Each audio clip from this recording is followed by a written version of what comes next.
Ah! They got us with that yesterday. They got us with that yesterday because the trainer didn't know that made a noise for us, so everyone was like. Only those who stream on a regular basis there go, yes, that bitch. Hello, for anyone who decides to watch this video.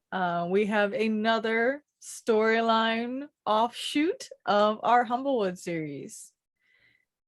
As I have been summarizing as we've been through this, it has been a month since the council has officially announced the dissolution of the Bandit Coalition and their intent to revitalize the Birdfolk Council into the Humble Council, which will include one representative from each of the settlements, including the one that was formerly referred to as the Coalition Fortress. Needless to say, things have been busy around the Alderheart. Gerald, your friends have been in and out of the home that you all share, going about their individual duties. Zinzi's getting ready to create and form a brigade. Galen off assisting Benna in her ways. Lots of telling Benna to be telling Benna to be patient, which doesn't go well. Everyone all over the place. And you have been beginning the groundwork for your own projects. And yet, with all this free time around the Alderheart, you're pestered by the memories of the frequent dismissals made by Speaker Warwick, and have found yourself waiting outside his office.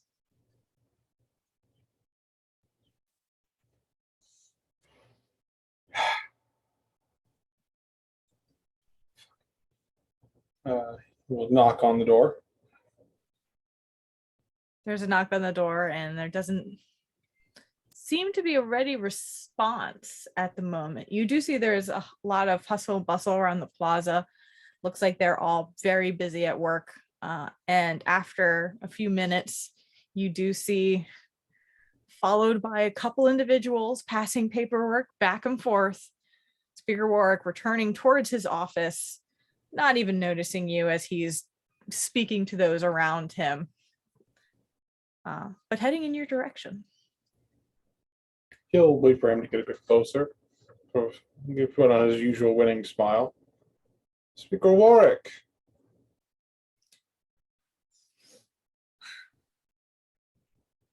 Yes.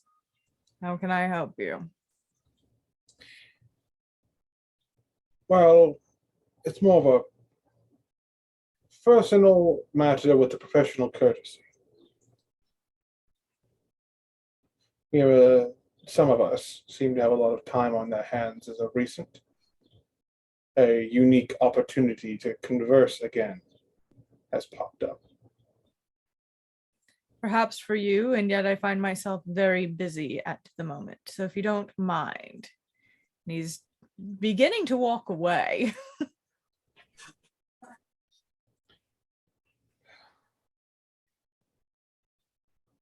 It looks like he's trying to walk past you into his office. He has his new fancy cane sword at this point, and he sort of like moves his hand to sort of use the cane to sort of block the way. It's quite rude to walk away from someone trying to have a civil discussion, sir. I have questions and I require answers. Questions and answers that I think only you can at least help me begin to answer.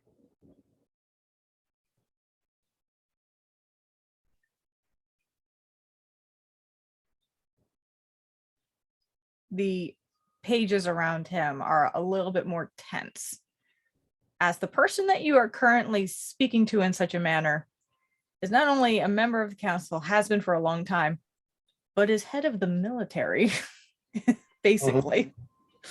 Yep. Gerald knows. He is not showing a hint of fear. He is very, it's uncharacteristic of him to have such a serious expression, because he's usually just sort of, at least, like, if he has a usually hiding it, he's not hiding it. He's looking at him and showing that he means business.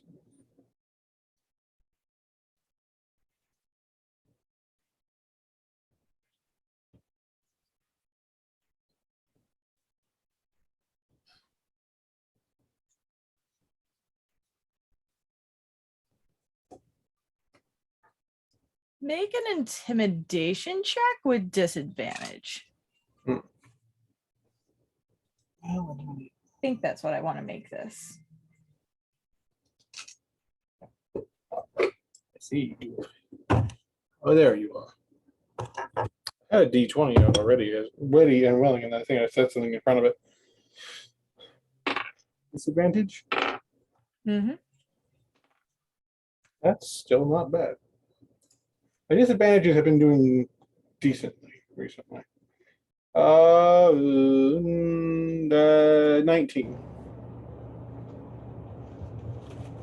My intimidation is not as good as my other ones, but He turns, he pivots on his heels and faces you. he'll sit down. As he turns, he like sits down. But the cane And with a very irritated looking smile. You and your group have proven yourselves to be useful. It is appreciated.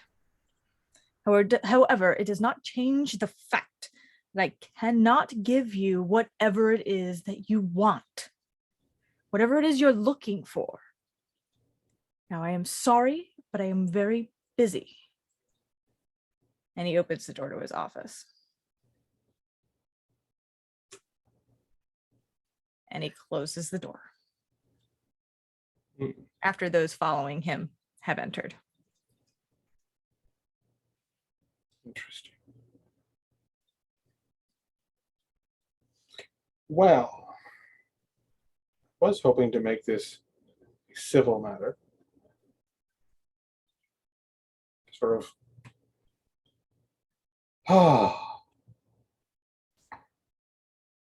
He's going to turn around and open the door. Before you do that, Hmm. you hear a voice off to the side that just says, "Seems like that was an intense conversation." He'll turn to look towards the voice. You look over and you find Alden.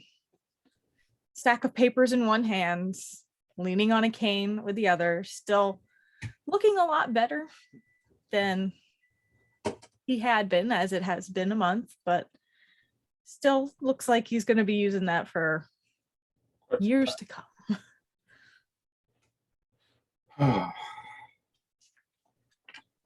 And it went about as well as it did last time as well. Well, I can't do much to help with that, but how about I buy you a drink? Talk through it, maybe? It's the least I can do at this rate. Before I make an ass out of myself, probably a better idea than I have. So I'm very good at that.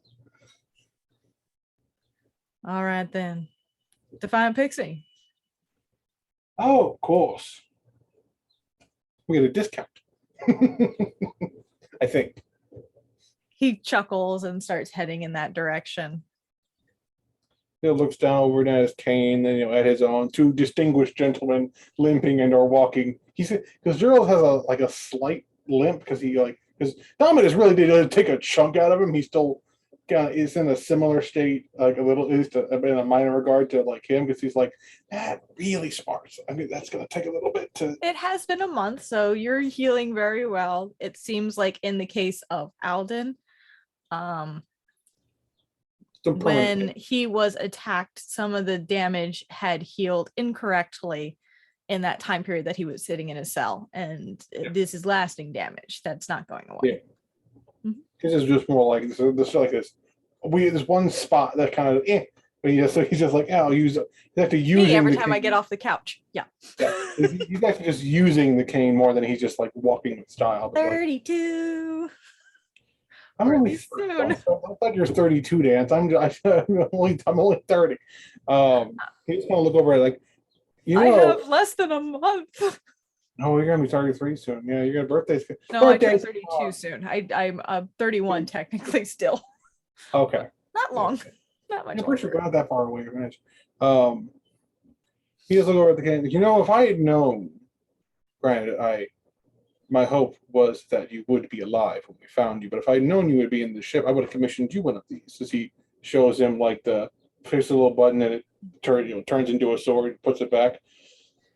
Not that I don't think you're fighting. I think you're fighting in the front line days are over, but protection is always good. No, certainly they are. Those days are certainly behind me. However, I wouldn't count me out just quite yet. I Of course. might have a few surprises on me. Is it knives? It's usually knives. I carry a lot. Which I find to be hilarious that I'm a person that because of this big fancy cloak, I can carry a gratuitous number of weapons into the open anytime I want because no one sees them. I probably shouldn't be getting away with that. Oh well. They're well hidden, is it? Well, I have been finding that the hand axe has been a little bit harder to hide than the daggers, but As you arrive at the Defiant Pixie, it is boisterous as usual. The tall servant elk is standing behind the counter, Benton, and he sees you guys come in, and you sit down at the counter, and he brings over a couple of ales and leaves you to your drinks and conversation. oh, been a while since I actually had a ale. We found all this fancy wine in a bag of holding, and we've been drinking almost nothing but wine. I owe you a bottle. I set aside a bottle I think you'd like. Very, it's more fruity than it is harsh, and it's got a nice little smolder at the end. Good, relaxing after a long day of doing paperwork wine. Well, I wouldn't necessarily say no to that. I don't mean to pry, but what exactly was that intense conversation I walked in on?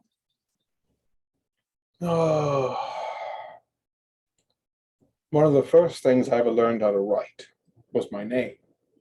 One of the first things I ever learned how to say was my name. Gerald Nightfeather. Gerald Nightfeather, over and over and over again. I have absolutely no fucking idea if I'm at all related to Warwick or his family or any of it. The only things I've had that were mine since I was a kid was this pendant, which I never take off. It doesn't have any magical abilities. I've checked. And the longsword, which is currently sitting on a mantle in my room because I don't know if it belongs to me or not. I'm a thief. I don't usually give back things that were stolen, but it's different because I didn't steal it. Hell, I was stolen. And that also was one of those things after Conrad told me that I think I knew, but I didn't have confirmation. Make an insight check. That's a natural 20. It's 29. Tell me your secrets. He is aware of the story, as you can tell as he's nodding along. And he's a bit more, I guess it's a natural 20. As you're talking about having been stolen and, not knowing any of your family, he's just kind of like, I mean, and it clicks with you that Well, no, because unless anyone had mentioned it, because you were not one of the ones who rolled a natural 20 who caught the familial relationship. I was close. I think I rolled like a 17 Yeah, plus no, you'd had to be a 9. natural 20 for that. Yeah. Um, Well, but I also rolled high on insight checks on Conrad before we left that there might have been some sort of a from like some so it was there's some sort of a deeper connection between them. Like right, right. But you so didn't, so you know there's a familial connection, but you might not necessarily know it's the father-son relationship, which was the natural 20. Yeah. Okay. But you do kind of pick up on the idea that he might know a bit more about that kind of mentality Yeah. than you were expecting from him.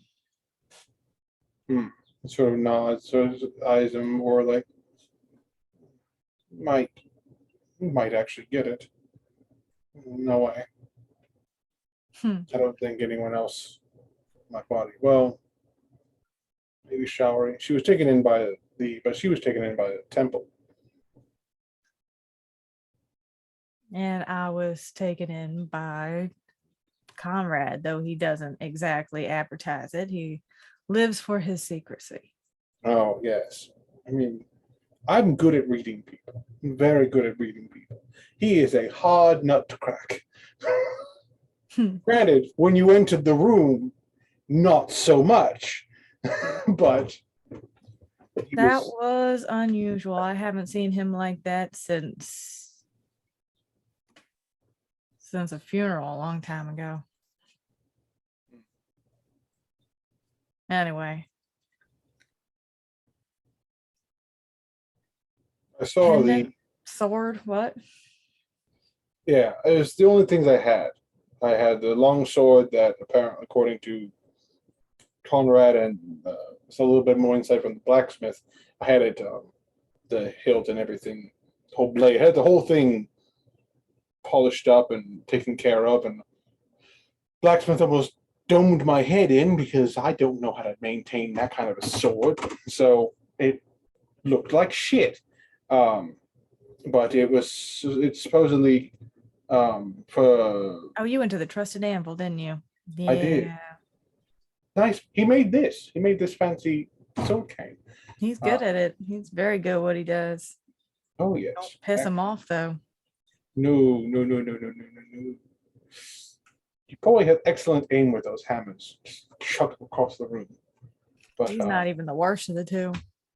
oh, I gathered that she something alluringly terrifying about that woman.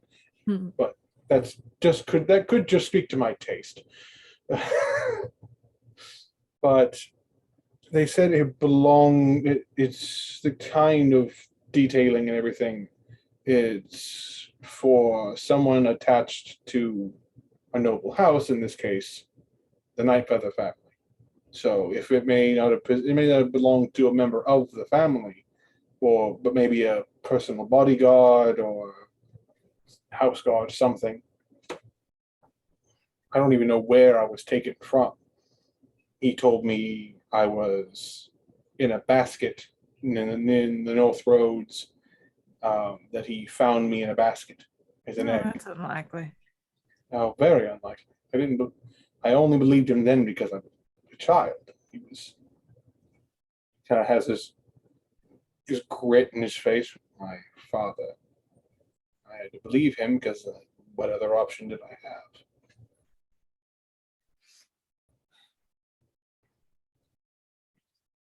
Make a persuasion check. I'm good at those. 22.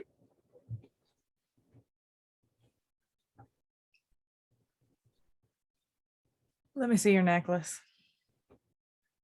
Oh, he'll undo it and carefully hand it over so he doesn't have to extend his arm too much. He takes it, looks it over.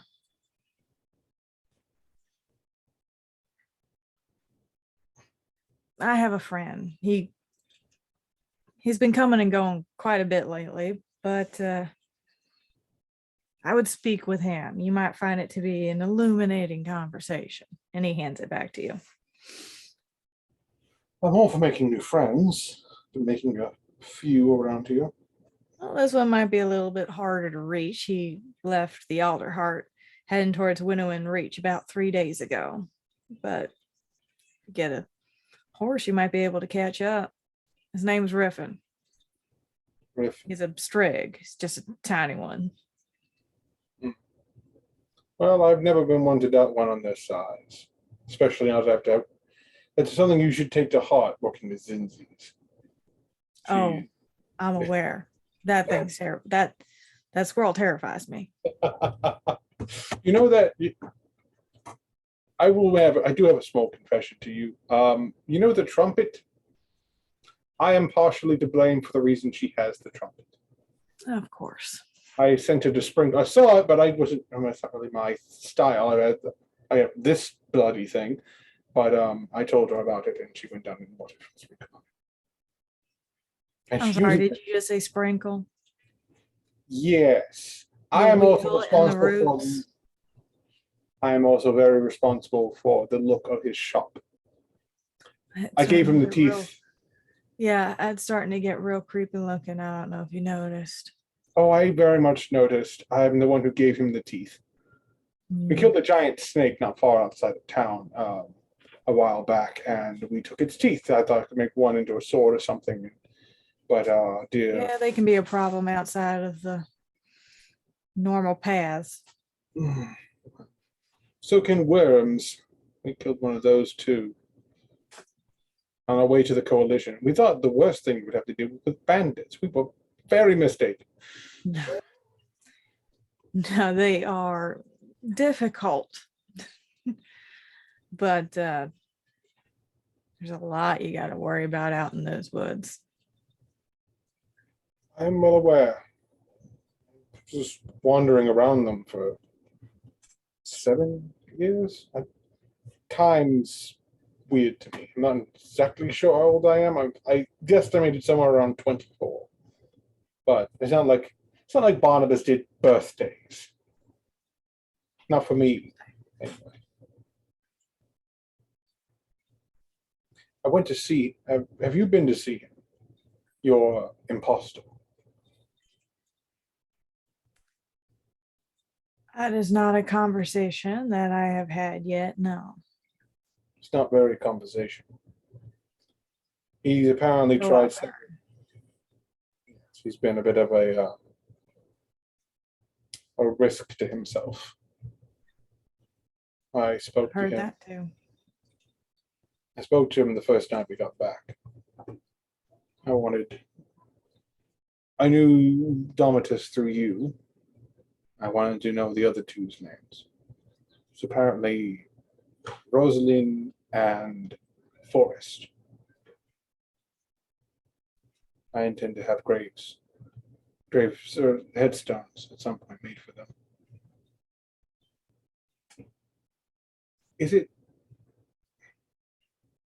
It's odd, isn't it, that I think of them as my siblings. I never met them before, and every time I have met one, they've tried to kill me.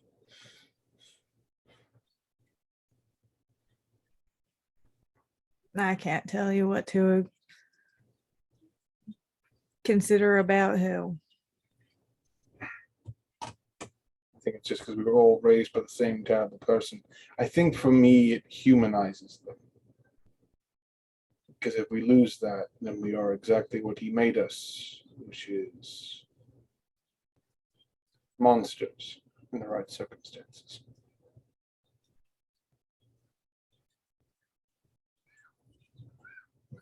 Swig.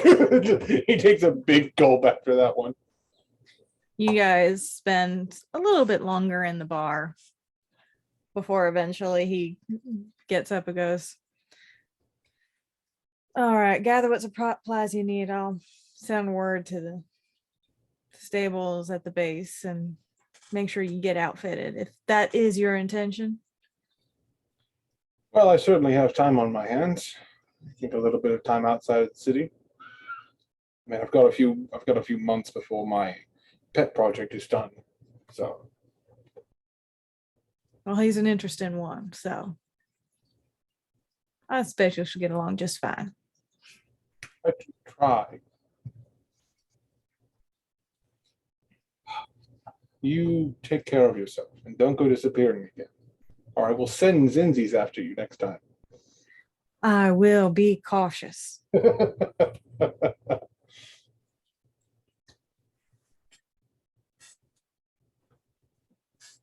He will nod and pay their tab. Well, Alden covered your tab.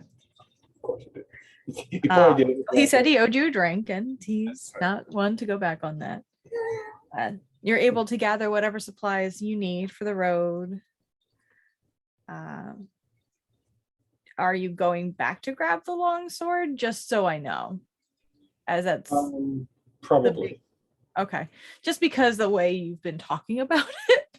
Yeah, because it's one of the two things. So he might, if he's talking to somebody about information, he might need the two things. That's why I thought I'd say it now, because otherwise I would just say it's still on your mantle.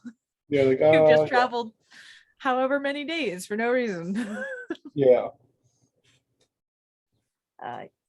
Gathering up your supplies, you head out on the road, keeping an eye out for this Strig.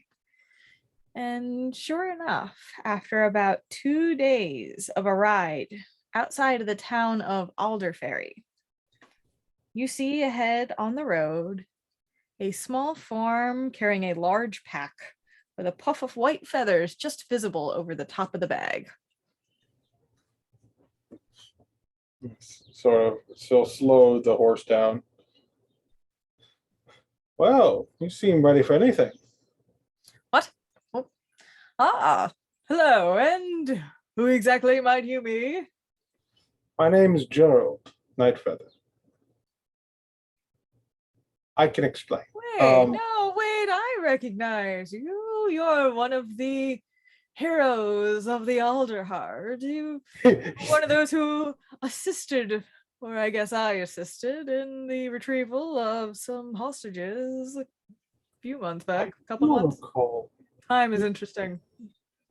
Yes, heroes is a word, but yes, I do remember you. You were of a great deal of help in that. He sort of pulls the horse sort of around. Well, I more saw you at the bar afterwards, but yes, I do recall you. You also recall a gentleman by the name of Alden. Of course, I know Alden very well. We've recently retrieved him from a rather unfortunate situation, but he is back home and recuperating. I'll be honest, I've been a bit out of touch and was not aware he was missing to begin with. That is an interesting revelation, to say the least. Yes, well, he was captured while out on assignment, so no one really knew he wasn't missing until we realized he was missing. So that's usually how it works. Yes. Oh, Anyway, is there something I can help you with, or are you just enjoying some conversation along the road? Yes, I'm hoping you can. Olden told me that you might be able to help me get some answers. Did he now?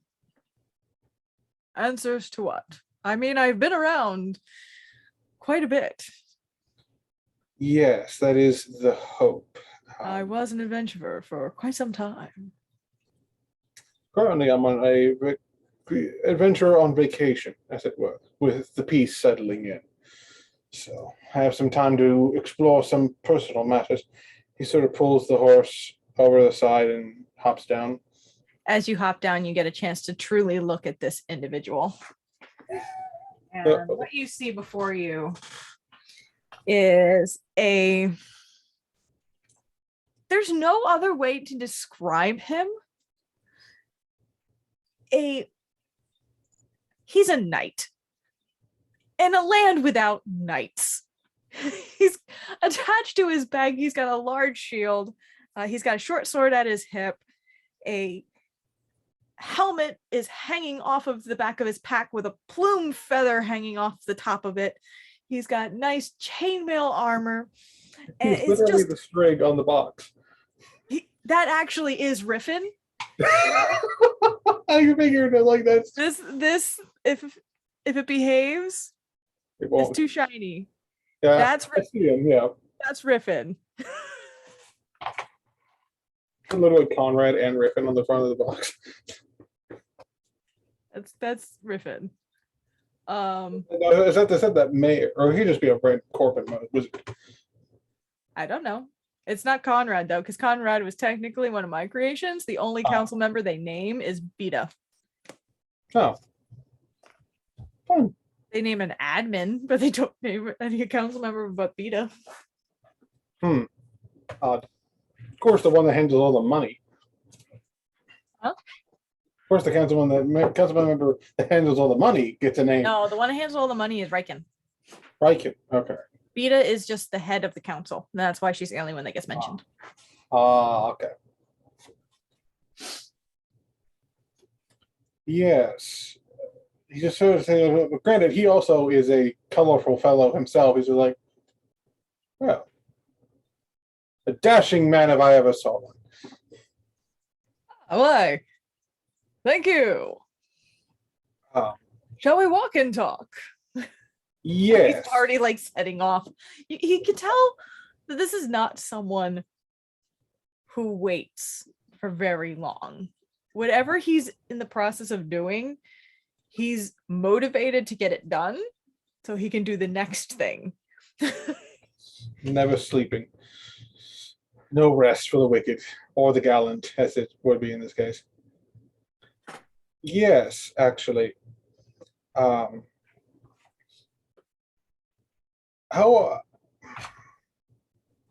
I was needing someone familiar with a particular sword and pendant that I'm in purchase of. I've had it since I was a child, as well as my name, and but I've never quite met my actual parents. He pauses, adopted by a rather unsavory fellow, but I never knew my real parents, and he thought you might be able to have some insight into the sort of, because he hasn't had the sword on his like belt or anything. He actually has it like wrapped up to like keep it nice, and so unveil the longsword.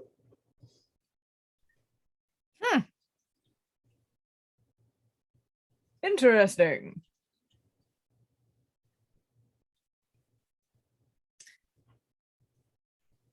And he like looks up at you, like takes a breath, and then just looks back at the sword for a bit. May I? Of course. Now, he uses a short sword. He has a pygmy owl. Yes. But when he takes it from you, he is an apt fighter. You can see from the way he's handling it, and he's at first inspecting it, and then he swings it a couple times to check its balance before he hands it back and puts it back in its sheath and hands it over to you. Well, I can't say I recognize the sword. However,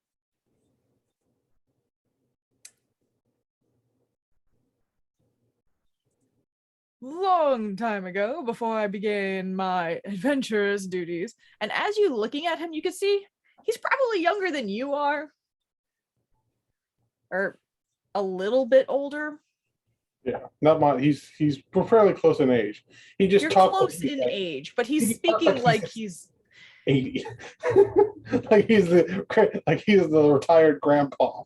It's like he's seen a lot. He had his period of adventuring at a younger age, and he's in that time seen a lot, and he carries himself as such with a weird confidence.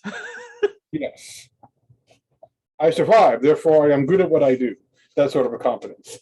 But as he looks, he goes, long ago when I was but a wee little owlet, I stumbled upon some of my father's old things.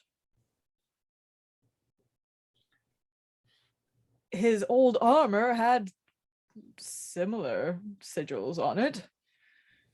Your father. Adoptive father, yes. Same thing. There's a trend of that going around, I feel. It's been a long, hard war between the bandits and the Scorch Grove. Yes, well, you'll be happy to know we are now focusing our efforts essentially entirely on the Scorch Grove, as the coalition is no more. And Is they have, it? That is- is news. I really should stop in the town more frequently. I was just in the Alderheart. You think I would have noticed by now? yes, it was about a month ago that the papers were signed. Really? The humble folk are forming their own council and their own town's guard mixed into it, called the Woodland Brigade, led by a friend that you remember, my small Jabin friend, white fur, very, very small. Ah, yes, I remember her very well from my own hometown. Yes, she's actually going to be helping to train the new troops, working with our dear Alden. Fascinating. I've missed quite a bit. Yes, I think next time you're in town, sending Alden a letter and asking for an update might be more. Well, I have quite a bit going on. You Yes, cannot tell. yes. Life moves quickly in the forest for an adventurer, I understand. Well, those days were behind me. I had to stop one task to start on another. Actually, I am currently on a bit of a mission of my own at the moment. You're welcome to tag along, and it will land me at my parents' front door. If you'd like, you can stick around and ask him yourself about your sword. I don't know if it'll help, but there's only one way to find out. Certainly, and if I can be of any assistance at all, I would be happy to. I can find my way around a fight or a good puzzle, depending on what needs to be done. Hopefully it won't come to that. Hopefully not. I had quite enough fighting for a little while, but always be ready for a fight. Never looking. Always. Well, at the moment, well, my mother is not known for her health, you see. A friend of mine has a remedy, quite helpful for her ailments. And I am on my way to pick it up and bring it back to Metafen. You're welcome to join me. And he's still walking. He's the speed walker. Of course, he'll just top back on the horse and keep trotting along inside. If you would like a turn on the horse, do let me know. I will let you know, but I find the walk quite invigorating. Of course. Gerald's like, I am absolutely this campy. I have no right to criticize him. I am this extra. I see myself. I'm in this picture and I don't like it. He's not quite like this all the time, but he's thinking like, my performative side is absolutely this. It's about a day before reaching Winnowing Reach, which is a place that is familiar to you. It is where you encountered it's where you helped bring a young scientist back. Mhm. The Winnowing Reach is where she lived, as she had gone off into the Mothden Caverns to study the slimes, and you were able to help her in that predicament and bring her back to Winnowing Reach. But about a day before you even reach Winnowing Reach, Riffin suddenly turns into the swamp to the right and just begins walking. This way. I might know a less wet path. We're not heading to Winnowing Reach. I have a friend outside of town. He's a very particular route to get there. He hasn't stopped walking. so So he's at this point, still he's following. shouting. He's following and he's thinking and he's going, wait a minute. Shit. I remember a thing I forgot. Well, What did you forget? forgot to do something in this What swamp. did you all forget? What did Oh, every single goody! I fucking get to one do of you this now. forget? Oh, goody! We get to do this now. What did every Ah. one of you forget to do in Winnowing Reach? He forgot to And go talk to the ignore- witch. There was a witch problem in the Winnowing Ridge. I guess I'm taking care of this issue now. Hopefully without having to stab anyone. But I'm ready to do so if needed. He leads you around for a good hour, winding, confusing ways. Through trees, in and out of slush, mostly finding dry patches that you can walk along. And it's very easy to get lost here. Make a perception check for me. Perception. Where the fuck? There it is. It's like look the way my dice had moved. Perception is 19. 19. As he leads you through the swamp, and it's still very wooded. It's just very wet. You find yourself outside of a small hut on a thin patch of dry land. There are a few gnarled trees, more moss than leaves, flanking this rustic hut. Mm. From the porch roof hangs dozens of bundles containing flowering herbs and some desiccated lizards. A short robed figure pops out of the door frame, turns back to you, and heads to plucks from one of the far bundles a beetle perched on the shoulder. As you're taking this in, Riffin just starts yelling out, Susan! Susan, it's been some time. He immediately is like almost under bed. Of course, it's fucking Susan. He will get down from his horse. If finding a nice dry spot for the horse to stand, he will get off. It's easy enough done. And as he says this, you watch as this figure turns, and you see in a purple robe with a beetle that's perched on the shoulder and every now and then switches to the other side. A small hedgehog, older than Riffin, but not by much. And she looks out at you guys and goes, Riffin, who have you brought exactly? Ah, yes. This is Gerald Nightfeather. He is on his own quest.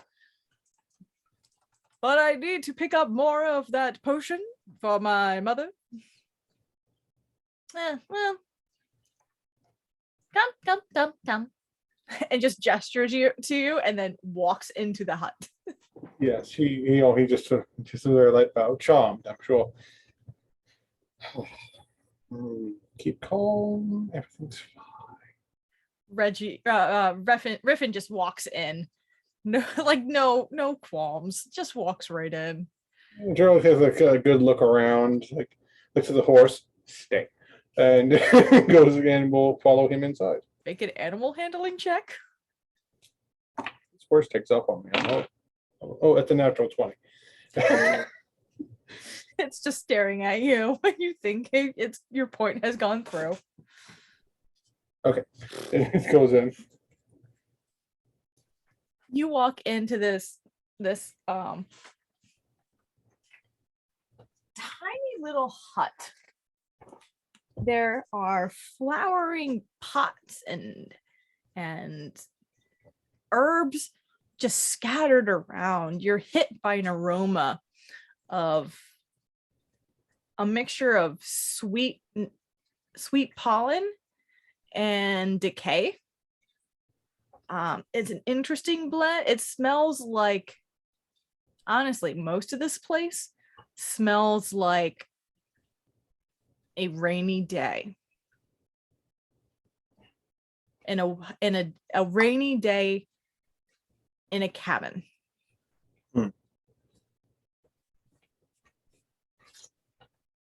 And she just invites you inside.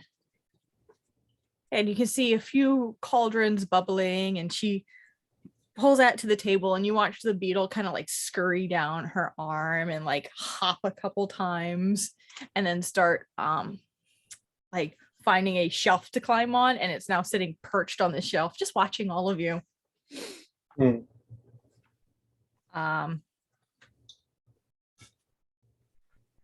And she's just making small conversation.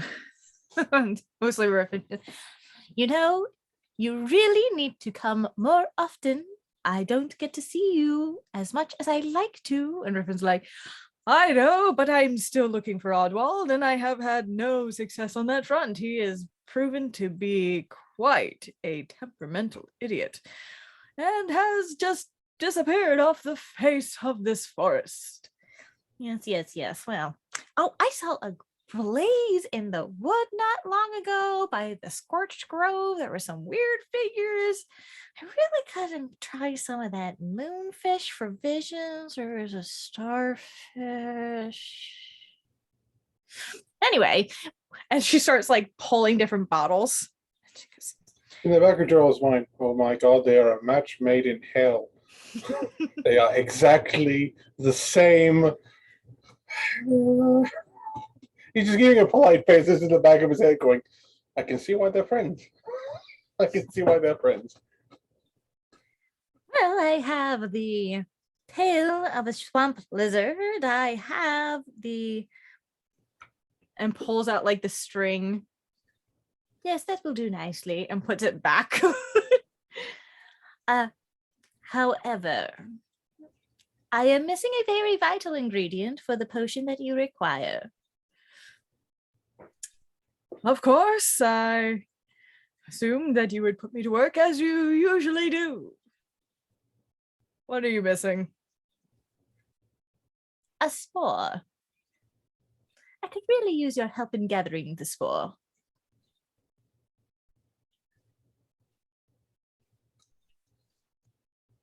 Well, I certainly would be happy to assist him. After all, his quest is noble indeed.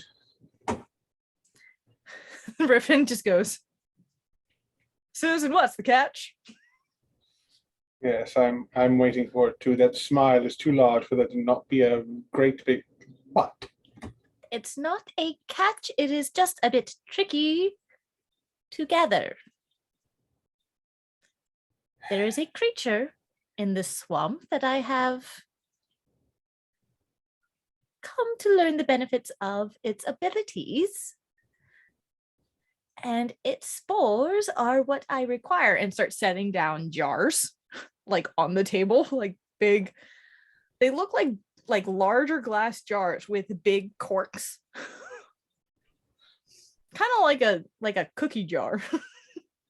But it's transparent glass. All you need to do is provoke it enough that it uses the spores, but do not kill it, because it is a limited resource, and I will not be able to make any more of these potions for your mother, Riffin, if you kill my source. Riffin's just like, well, that will make it more interesting, to say the least. Well, thankfully for you, you have someone skilled in the arts of illusions. Might be able to pull a bit of a trick on it. You can certainly try. This creature is not from this plane. It has merely decided to settle here. Oh, dear. A side note. Have you had any unsavory interactions with the local town by any chance? Ugh. It's not so much the townspeople. Some of them get a little freaked out when I decide to say hello, and they just disagree with my tone of voice, I suppose. But it's mostly that fucking Walden Crane. He's a prick. He doesn't like me. I stay out here. He is a bit of a prick. I did a bit of work for him a while back. One of the local townsfolk, a young scientist girl, got lost in the slime cave. We went and Well, rescued. that would be known to happen sometimes. I'm sure I've not met this individual, but people get lost in the swamp all the time. Yes. I will be honest, as I am trying to do more often as of late. He did, at one time, offer us a job to, well, let's say, visit in perhaps a less pleasant context, which is not why I am here, I will say. I am here to assist him, because he is going to then assist me. Very, aside from fuck off, which I imagine is something you would like to tell him, I would like to tell him something that would at least make him leave you alone. My only intention is to study the ancient magical lore and some of the creatures in the swamp. And if you could leave me to my business, that would be fine. Or for all I care, you tell him that you killed me and leave me alone. I'll weigh my options. I don't intend to actually kill you. That would be terribly rude. You have been nothing but polite. Oh, I thank you. Did you hear that, Normal? And starts pointing like how a person does with their cat to the beetle. And starts like scritching it. We are nothing but polite. That Absolutely. doesn't sound quite accurate. Yes, absolutely a delight. So, my friend, shall we go poke a otherworldly being for spores? That certainly sounds like a interesting idea. Where exactly could we find such a creature? All you need to do is head north, but mostly east-ish. And when the trail of decay starts to smell like almonds, you'll know you're close. Thank you. And immediately turns around and is like going back through her supplies. Gerald takes a couple of the Normal, bring me that parcel of time, please. Gerald will take a couple of the jars. I'm assuming she was setting up for us to collect things with. She set out 4 jars specifically. He will take 2, and then the other 2 to him. Well, let's go collect some peaceful, non-aggressive spores from a likely completely manageable extraplanar creature. Don't die. And don't kill it. Those things are very counterintuitive. I would like to not die, but I would also like it to not kill me. All right. Give me 1 second. I have to turn my light back on. It is indeed getting a little dark. As the sun has gone down and my window is no longer so bright. Indeed, mine as well. Sun is officially below my neighbor's roof. So it is no longer directly in my sight of my eyeball. You two start heading out to the north, more east than north direction. Roll 2 survival checks. Ooh, I am good at survival.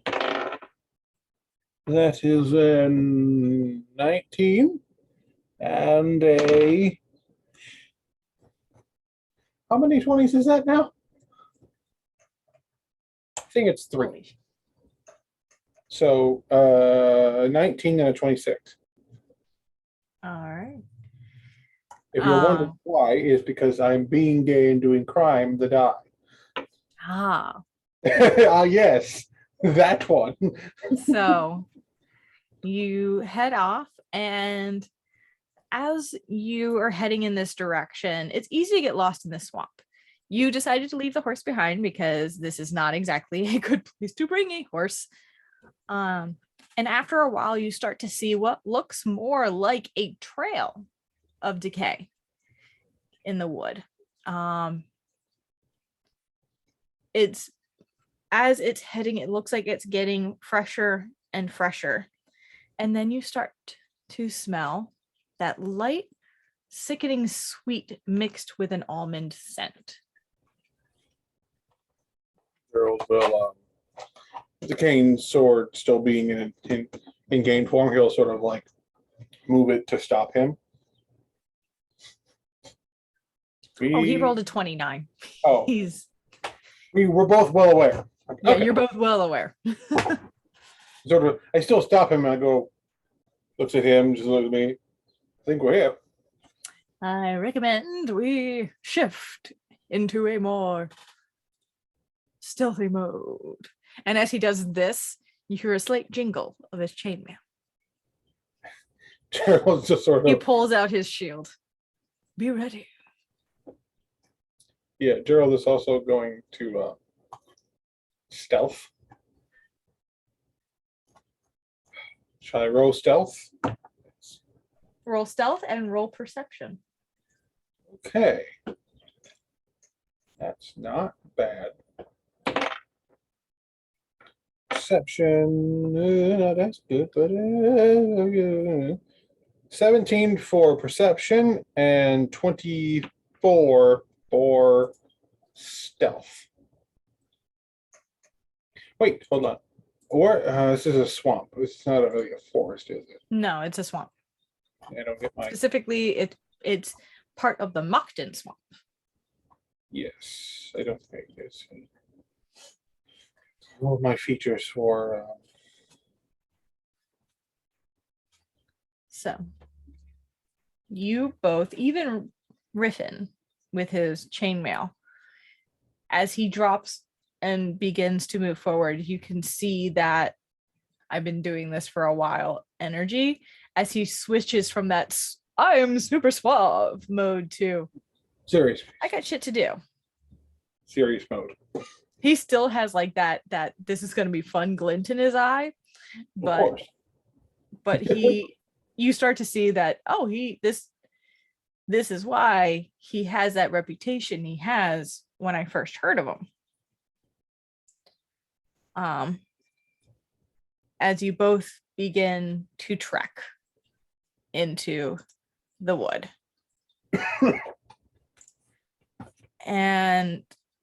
Or into the swamp, I should say. And as you are traveling, that smell of almonds becomes even stronger. And you watch as you start to see buildup of different lichen and mushrooms across some of the fallen logs and the trees that surround you. And at first, you think you see just a really big toadstool, just the top of it, until it kind of tips. And then you see the back of a figure as it kind of hops and leaps away. It's a fucking frog.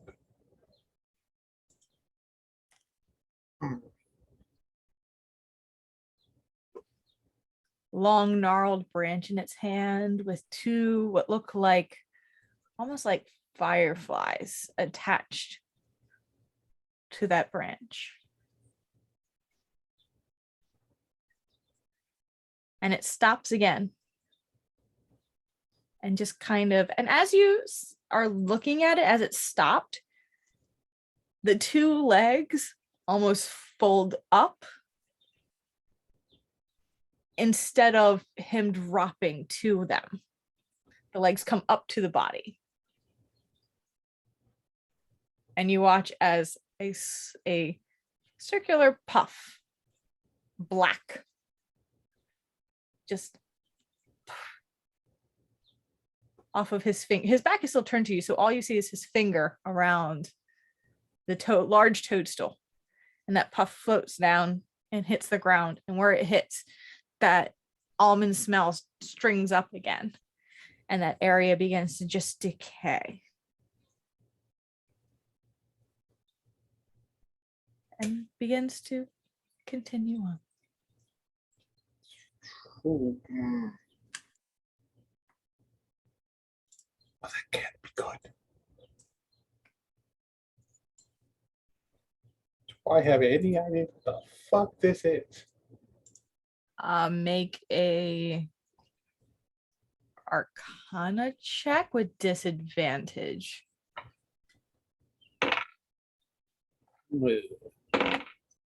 Oh, good. 14.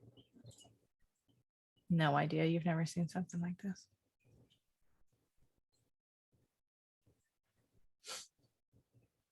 So it keeps down, and his well trained, whispering. Any idea what this thing is? Very quietly, you hear back. Well, that would be more of a Susan's expertise, not mine. She didn't tell us. So either she doesn't know, or if she did, we might not have gone if we knew what it was. Oh, I'm sure she knew. She's a little bit. She tends to fixate on what she's doing. Doesn't leave her work well. I can see why you took it along. Very driven. How do we want to do this? That is a very good question. We can't kill it, I really want to hurt it either. but something tells me we're going to need to make it a little bit angry. I got to warn you, magic is not my strong suit. It and being quiet is mine. Really? I might have a plan. Be very tricky. So I'm going to cast a spell. It is a fun spell that another character of yours has a lot of fun with. I'm going to sort of focus on it, and I'm going to cast Crown of Madness on the who's he what's it. How far away? First, good question. How far away is it from me? Relatively. 45 feet. Oh, no. Real quick, Yes. Crown of Madness is great. If there are others that you want, the one that you are using it on, to fight his friends. So it doesn't, if you read it, you can make him hit someone that's in his melee range and he just doesn't have control of his limbs. But if there's no one near him, nothing happens. Oh, that's right. Just thought I'd point it out. A Crown of Madness. What is the other? Oh, Phantasmal Force. Like the other, illusion spell that he might actually feel if he just brain. Phantasmal Force. But because of Spell Sniper, I have a 60-foot range.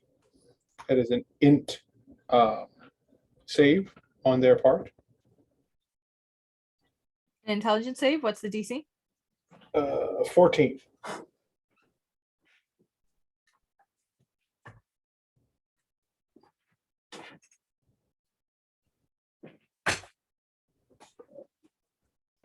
keep forgetting that this is not one that I have a thing for because I printed it instead. I didn't keep it up. I can't roll digital dice on a monster stat. Uh, And you said the DC was what? 14.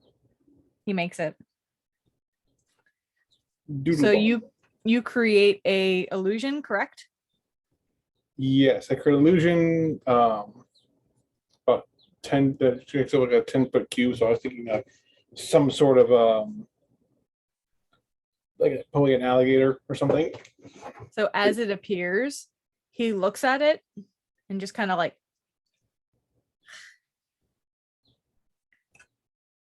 and starts to look around. He knows that it's not an illusion.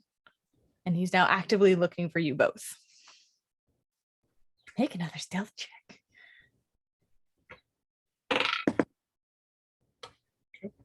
Uh, 26.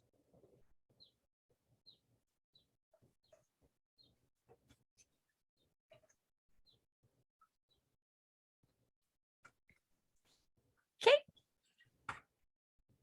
And something tells me my chainmail wearing friend is not as fortunate as I.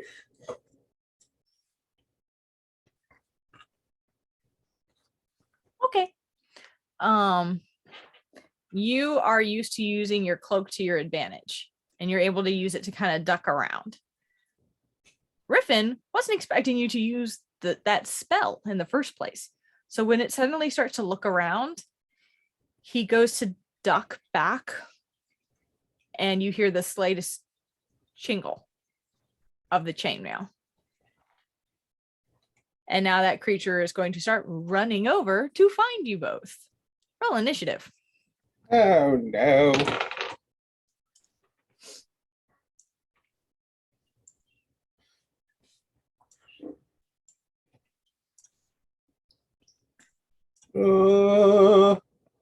I got a 22. Let me clean house a bit and share. All right.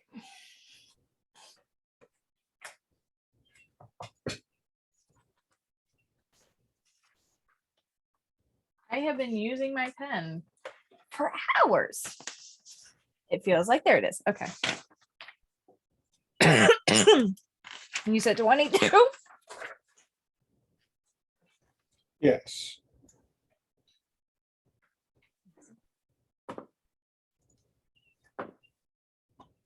Could you please um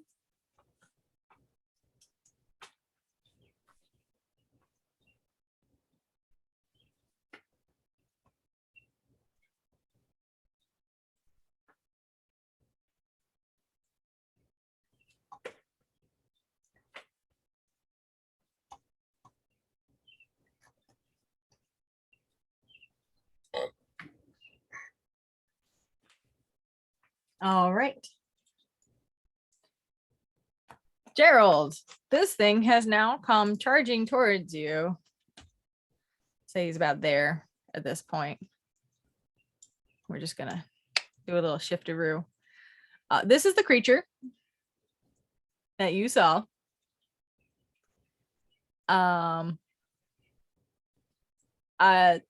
For those at home, yes, I had to use someone else's artwork. I'm not good at that.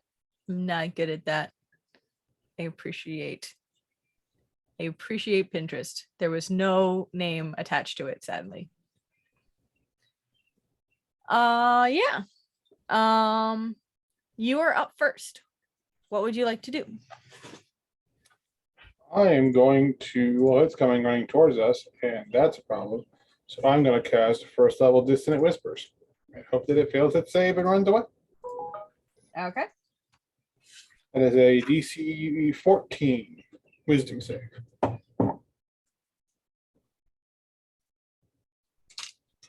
Wisdom 14, you said? Yes.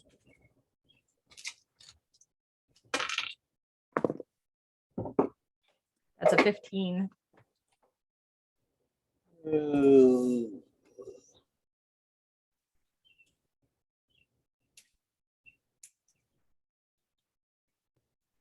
well, it still will take a little bit of damage.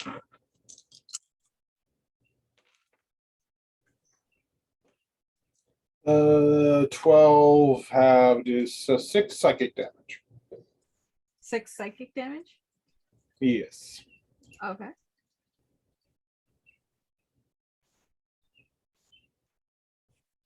And you are no longer hidden because you use an action.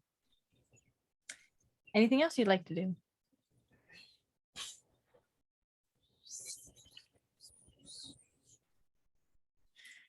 You see, as you do dissonant whispers, it kind of like gets clouded around its head, and it's just kind of like, it's a weird combination of like a raspy and a childlike voice layered on top of each other.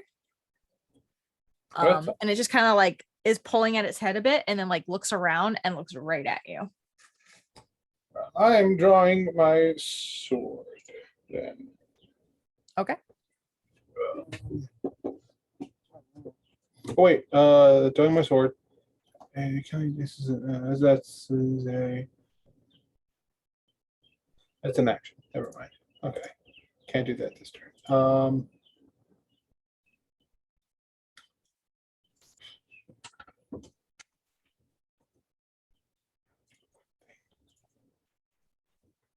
But yes, I'm drawing my, I'm activating the cool flip out and drawing my cane sword.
You're level 8, correct? Yes.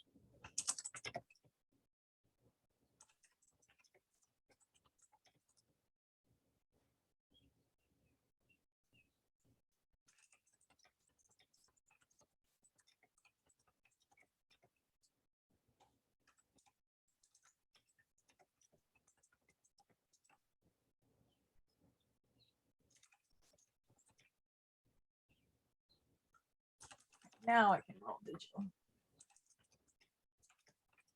On most things.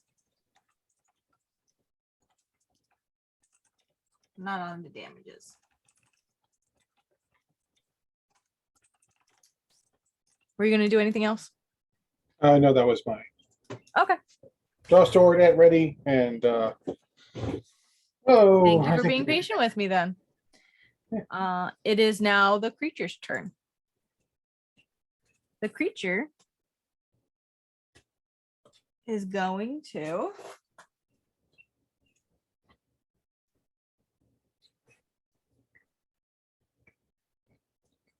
look to the both of you.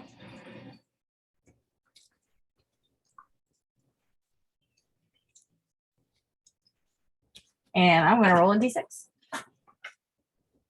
Oh no. High or low? Low. Low. It's going for Riffin. Oh dear.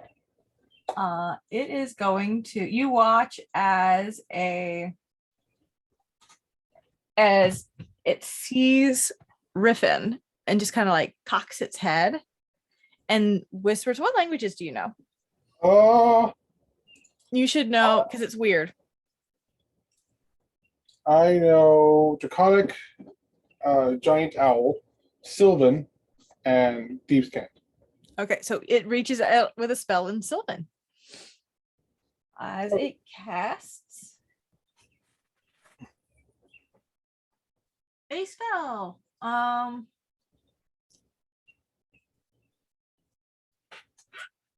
he's got to make a saving throw.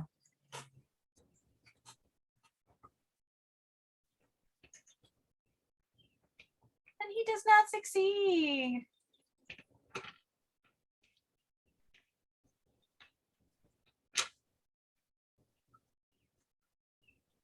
You watch as it whispers out in Sylvan, and Riffin just starts to chuckle and giggle and fall prone to the ground, laughing his ass off. Oh, God. And it like prances, no other way to word it. 5, 10, 15, 20, 25, 30. It looks like it's like trying to get a better glance at both of you. And Riffin is prone. And that is the end of its turn.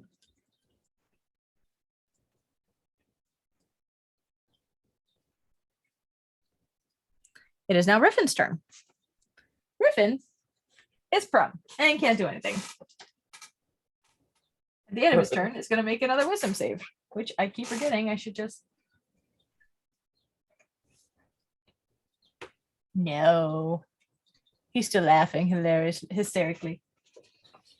Oh, he is on the ground, shield on his arm, and he's like, it looks like he's reaching for his bag, but because he's like stuck in this spell, he can't really do much. Top of the round is your turn, Gerald. Okay, I'm going to hold on.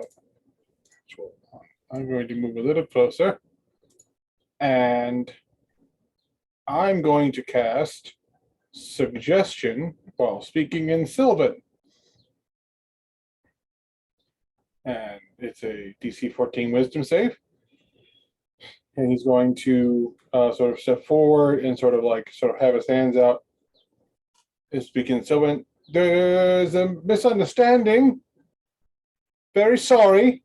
Can we talk? Maybe? We shouldn't be fighting.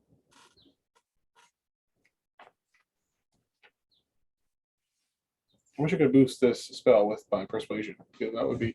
I wish I could add my persuasion to the DC.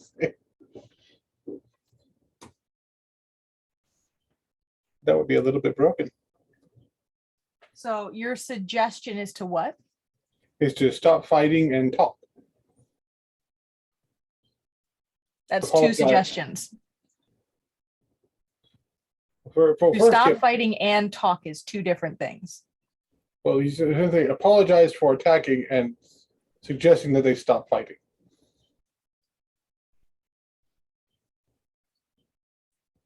Okay. The reason I'm wording this is not like it's friends where you're like, oh, it's a calming influence. Suggestion is you're giving him a command and hoping that he follows through on that command. It's like a single thing. So you can ask him to stop fighting or you can ask him to talk. This is like the whole on the boat Caleb used suggestion and the guy climbed under the table and then immediately got out. This is why I'm wording it the way I am. I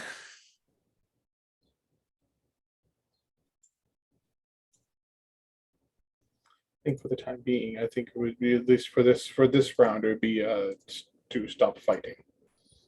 Okay. And he's going to make a wisdom save. Yep, 14.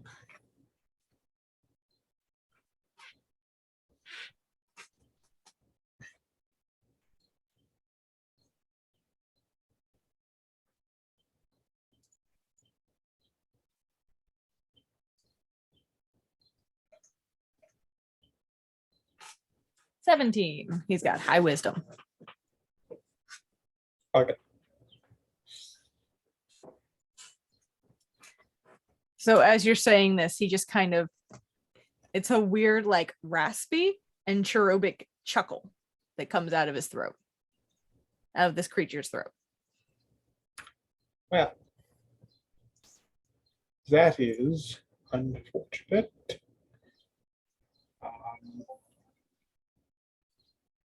This is my action.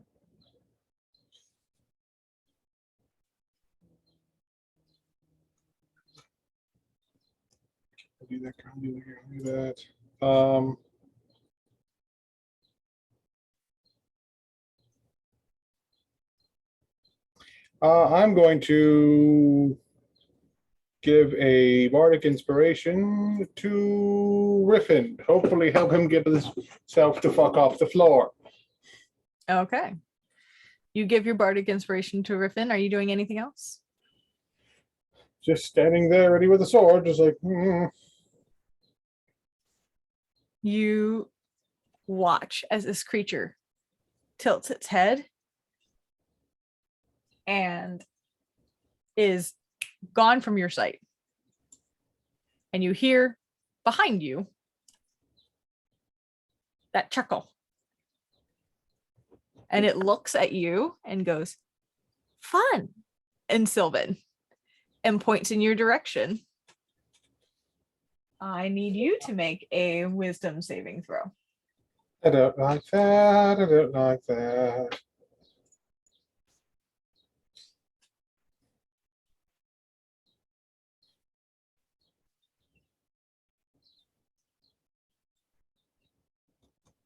Wisdom solve. Oh dear.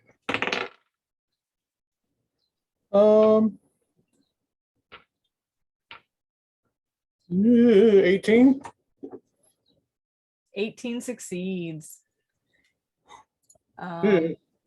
Yeah, as you kind of shrug, you can feel this influence coming over you, and you just kind of shrug it off, and it goes,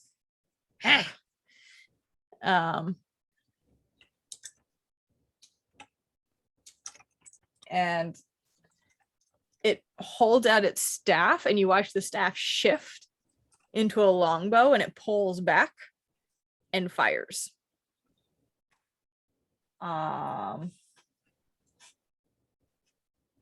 Does a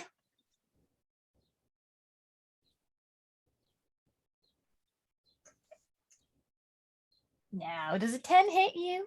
No. Yeah, you watch and you're like, oh shit, and you duck as this bolt goes over, this arrow goes over your head. You can see that the whatever magic influences on Riffin has like faded, and he's like finally like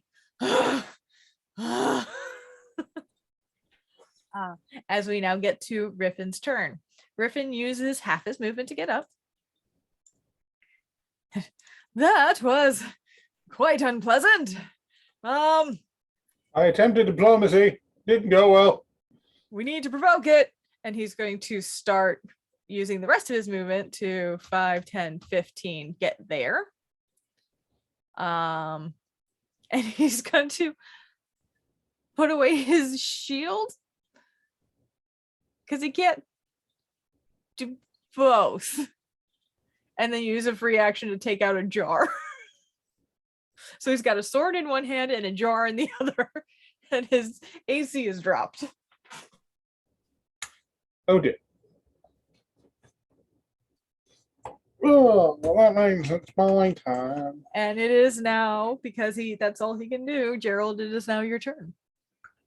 Okay then. Gerald's going to doop, doop, doop, doop. Well, coming from the other side. And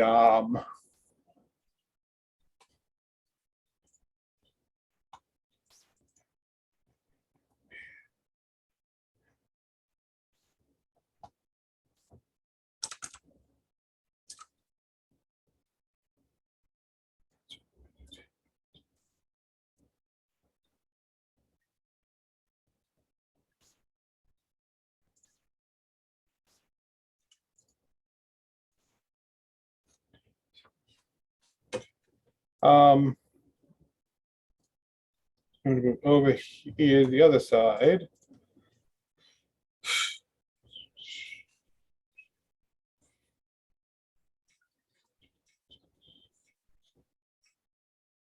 Um,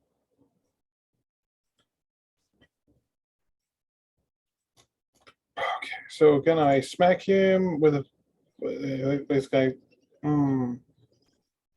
Uh, I'll go over here and I'm going to use firebolt. Okay. Is that a roll to hit? It is. I shall roll to hit. Okay. And that is a 19.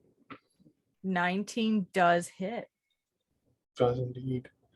Granted, I didn't actually need to get that close. I could have gone twice the distance I was already away from him, and I still could have hit him. I have. It's fine. Okay, that is going to be 2d10 fire damage, which I imagine he's not going to enjoy.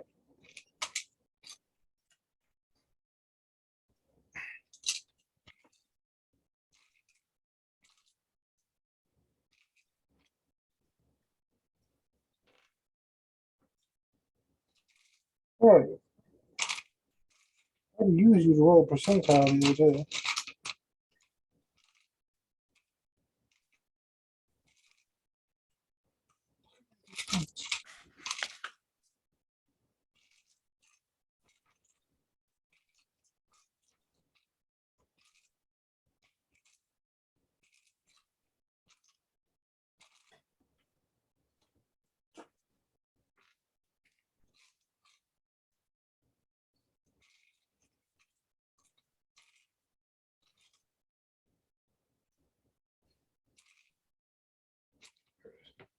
I'm looking through this fucking skull full of dice, and I can't find a 2d10.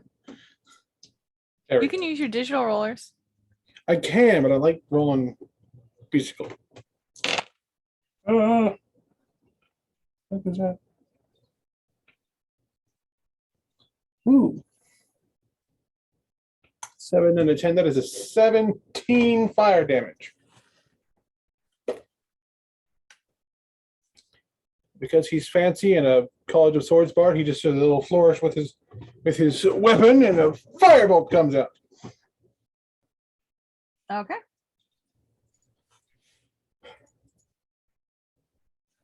I think Yeah, I'm it going- seems to just kind of, he's just like, ah. You hear in Sylvan, since he knows you speak it now. Unkind. Well, I did try to stop the fighting. We don't really want to hurt you. Is at the end of your turn. Yeah. I don't. It is now his turn. Oh dear. Hmm. No, he'll save those. He is going to pull out, or you watch as that staff he's holding switches to a long sword. And he's going to shift over just once. And he's going to make one weapon attack at Riffin.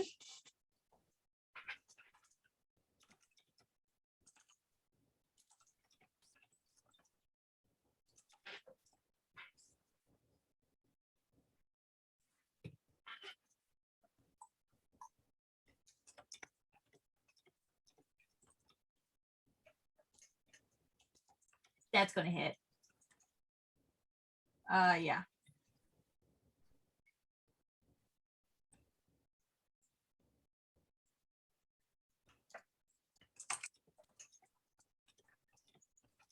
And Riffin takes. So he reaches out with his the staff switches to a blade, and he reaches out and slashes at him. And you watch as Riffin gets cut, and as he does, you watch him just kind of give an extra little, oh, and like a pulse of energy has hit his head. And he takes 10 points of damage. Uncool. And were then talking he's about going to unkind. then point out towards, he turns towards you and does one of these and goes and sends one of the spores in your direction. And you have not pulled out your jar yet. So, does a 18 hit you? Barely, but yes. Huh? Barely, but yes. All right. You take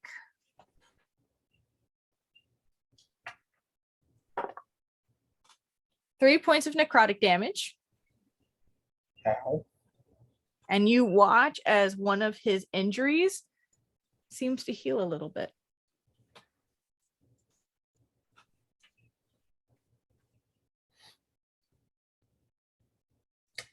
Goody.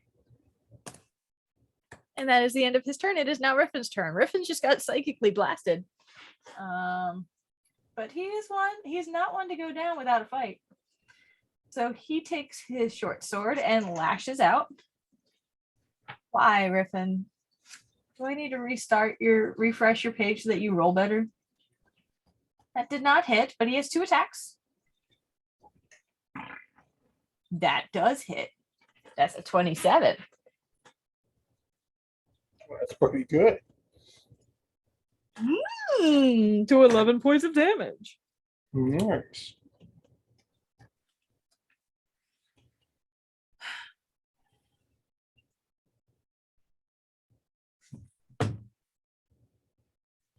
So you watch as Riffin reaches out, and as he slashes up, the creature just kind of like does a roll with it because he's still kind of floating. Whenever he steps, it's not like he's hitting the ground. It's very Fantasia. Mm. It's kind of like where my brain is going with this creature. Mm. He still requires the ground to bounce off of. He can't fly, but there's that like little, it's Breath of the Wild. It's that step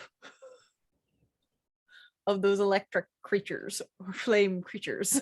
Yes, the Wizrobes. Thank you. Yeah. And then as he turns, Riffin's second attack does manage to cut across him, and you watch that toadstool hat gets like a little split in the middle. Just a small one. He's a tough son of a bitch. And we are back to the top of the round. It is your turn. Okay, well, I will take out a jar in one hand, still having my sword in the other. And I will keep my distance, and I will once again do a little flick of the wrist and and I will firebolt him again. Okay. Does a dirty 20 hit? Dirty 20 is going to hit. Yep. Alrighty then. I'm going to do this. That's 11 fire damage. And as my bonus action, I'm going to use Healing Word on my compadre. Okay.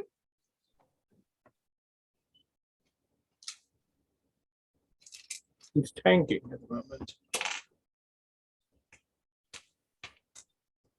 He receives, he only used a level 1 this time.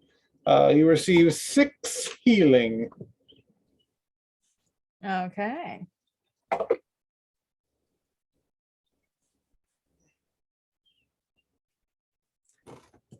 All right. Is that the end of your turn, or are you moving? I'm going to keep my position for now. Okay. It is that case. It is now the creature's turn. The creature once again seems to disappear from sight and reappear there, and looks at you both and just goes ha, and flicks out to both of you, and each of you gets one of the puffs. Now, here's where it gets fun.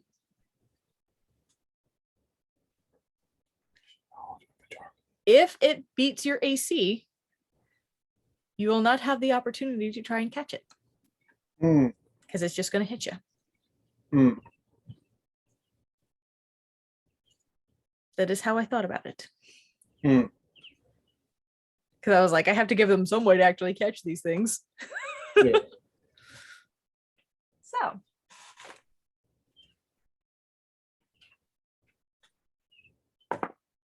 So it's an 18 hit. Oh, hold on. I don't think I can. No, because that's gonna make it's a melee attack, isn't it? For my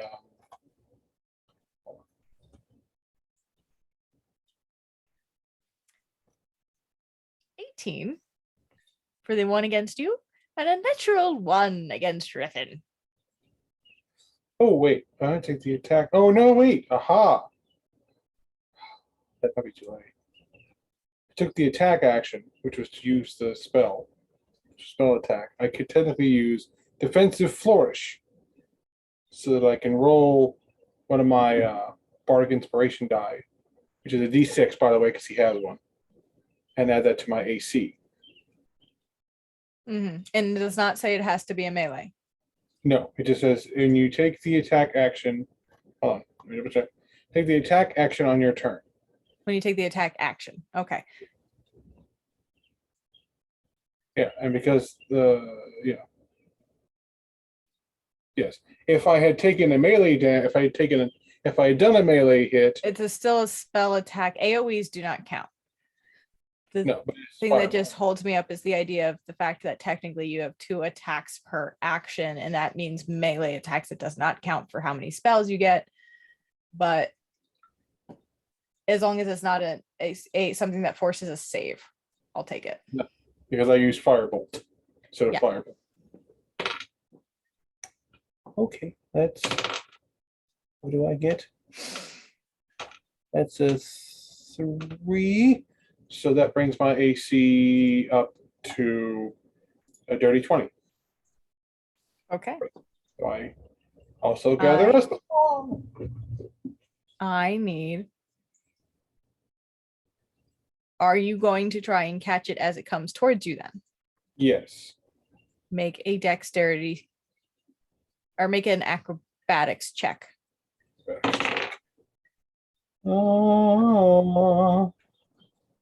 That is 19. 19 beats the AC. The AC of the projectile? So it's a DC, but I'm using his AC to Okay. to make it.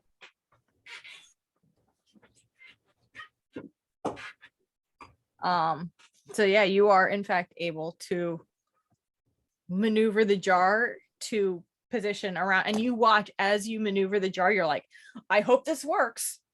As a necrotic puff goes flying towards you, it goes into the jar and then just stops right before hitting the base, almost like it's floating there. And you just cut. Well, it's a whole cork that you have to get on. That'll take a bonus action to cork it. But it's at least in the jar.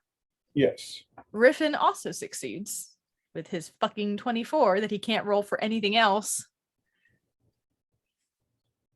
I'm not mad. Anyway, it's now the creature just kind of looks at you both and goes, and it is now your turn, Gerald. I'll use the bonus action and close this goddamn lid and tuck this back into my pocket. Sounds about right. And I will use a free action to take out the second bottle, the second jar that I have. And I'm going to how's he looking? How is he looking? Yes. Mostly fine. Fine.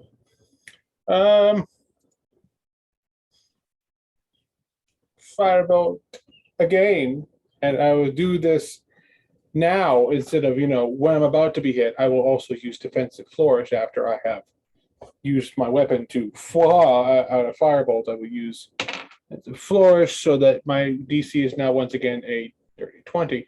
I shall roll to attack him. And that is a 19. 19 hits.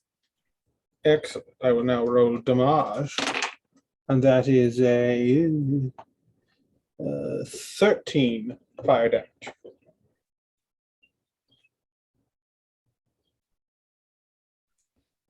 It looks like he's getting annoyed. Hmm. All right. Is that the rest of your turn? It's my turn.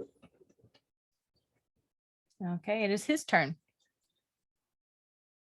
High or low? Low.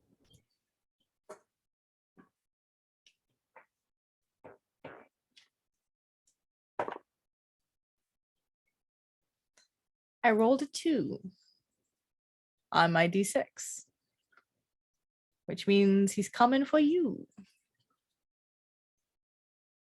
Oh boy.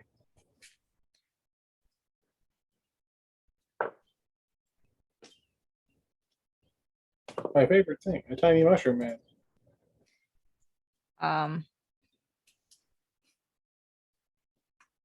Well, he did not get his phase step back, but he's still going to charge in your direction. 5, 10, 15, 20. And as he does, he's going to reach out towards you.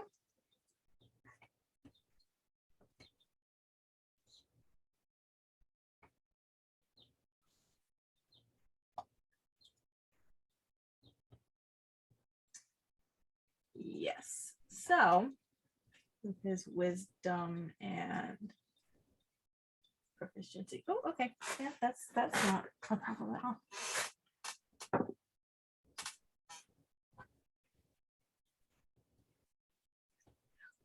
What did your AC bump up to?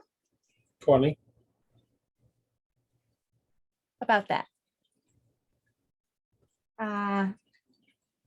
Does a 23 hit then? Maybe. He reaches out. He's not even using his weapon at this moment, which is why it's so high. And he's going to, and he reaches out towards you. And his hand is wreathed in like a shadowy substance. Oh, that's not good. And you take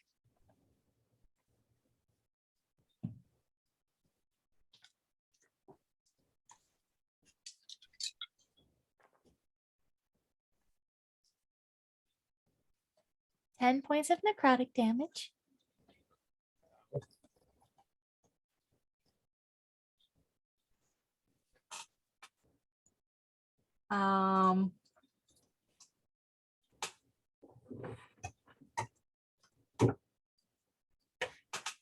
And his wounds seem to heal again.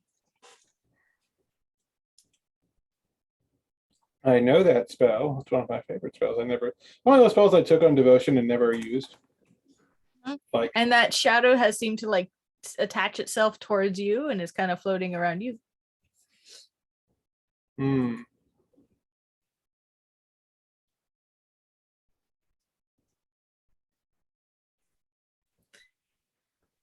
And that is the end of his turn. It's now Riffin's turn. Riffin, seeing this, is like, well, this seems problematic. And he's going to 5, 10, 15. And he is also going to a slicey dicey.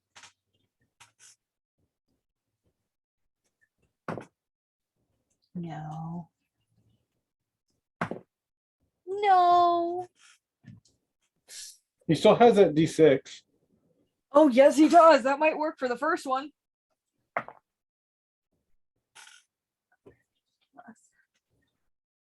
That just hits. Huzzah! It's just what he needed. That was exactly what he needed. Yay! Also, again, anyone listening, I apologize for the background noise. It's hot. It's down. It's almost sundown, and it's still 86 degrees. 7 points of piercing damage. Siobhan. Yeah. And the creature just kind of like looking towards Riffin. He's like, how the hell are we not supposed to kill this thing? Well, it seems rather sturdy. It is now your turn. Griffin, we received 4 jars. Are we sure we need 4 spores? Susan's a strange one. Good luck figuring that out. Well,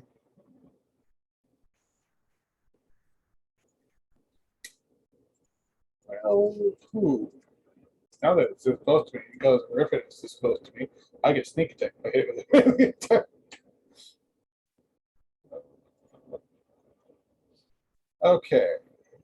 I really wish I had this ability in Pathfinder called Shuriken Smash, where I hit somebody and then I can intimidate them. I don't think I can do that in 5e, and I'm very sad. I've done it before, but as like someone who was already defeated. Like I just punched them in the face, and that's not this situation. He's sturdy. He's right up in my grill.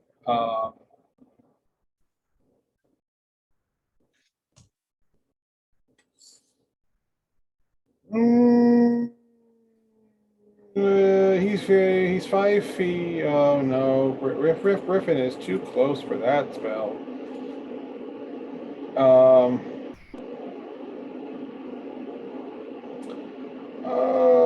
He's got high wisdom, but it could work.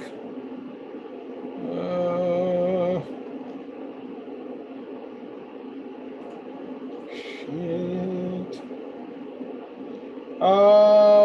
Fuck it. I'm gonna smack him with my sword. Okay.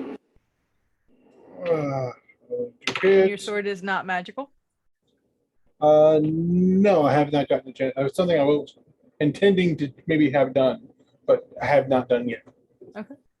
But this thing's this thing's barely a month old. But it's probably the first time I've actually gotten it's actually, bloodying the weapon, as it were.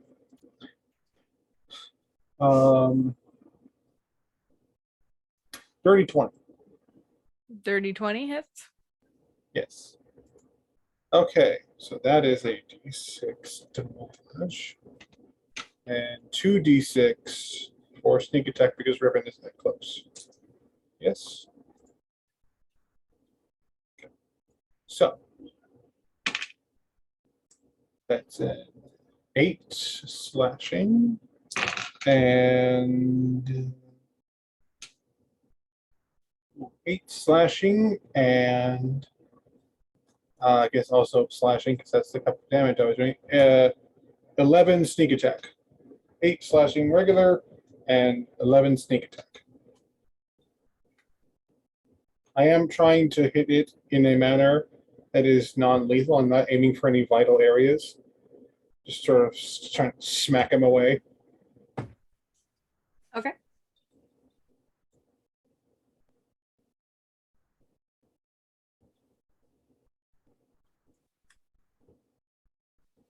He is starting to look a bit rough.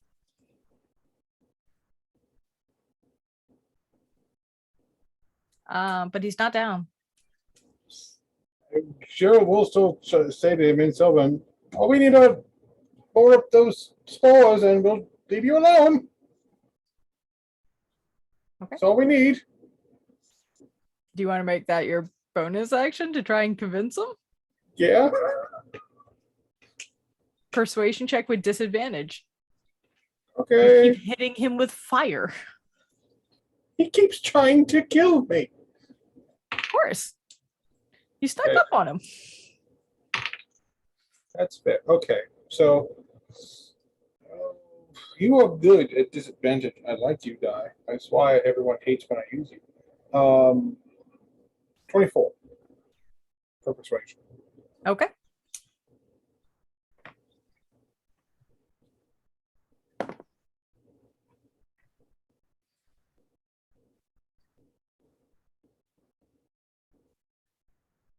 Okay.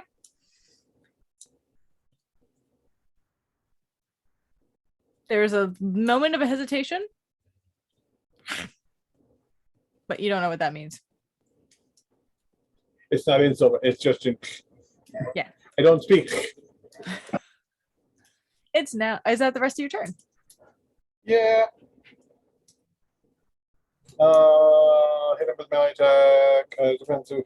Defensive flourish again. Since I own the last one I have. Oh, I like that one. What's that? 5. That is 22 as an AC. Also, that's like 5 extra damage, but I don't care about 5 extra damage.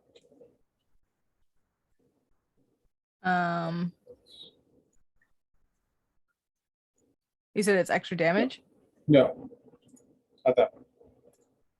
Okay. There's another one that you use. They all have like a 10 additional feet of movement. That's why I got like all 3 flourishes have a basic part that goes with it, and it's a 10 feet of movement. And I'm not currently using that because if I leave his space, I'm going to attack me. Okay. So if you hit him, don't just maybe try knock him out conscious. I don't know. I'm trying not to kill him. Unfortunately, I'm very good at the killing. The creature looks at you and chuckles and goes, "Oh, I can give you many." And disappears again because it got his face step back. Steps back and to both of you. Jar is ready. Griffin, you said you're all ready? Doing it again.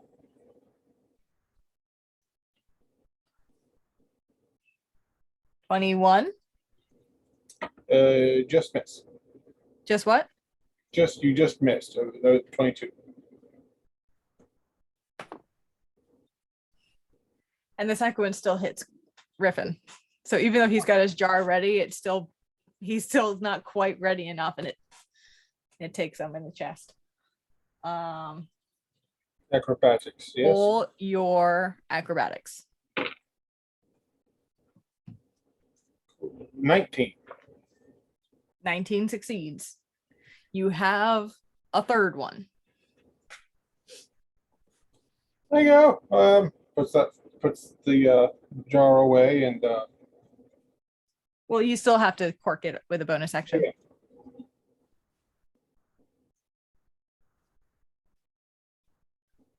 You watch as the spot where it's hit Riffin is like his feathers start to wilt a little bit, and you watch as the cut on the top of his toadstool just seals back up. And it is now Riffin's turn. Riffin is just like, fuck. I'm on catch duty, I guess. Should we take this on the move? let's start to back away. Maybe he'll get maybe 3 will be enough. I don't want to go back. As you guys were on the edge of the map to begin with, I'm just gonna do a little scoocheroo, and we're all gonna move 1, 2, 3, 4. 1, 2, 3. Actually, because you were like here. So basically 5, 10, 15, 20, 25, 30. He moves back. 5, 10, 15, 20, 25, 30. That's where you were.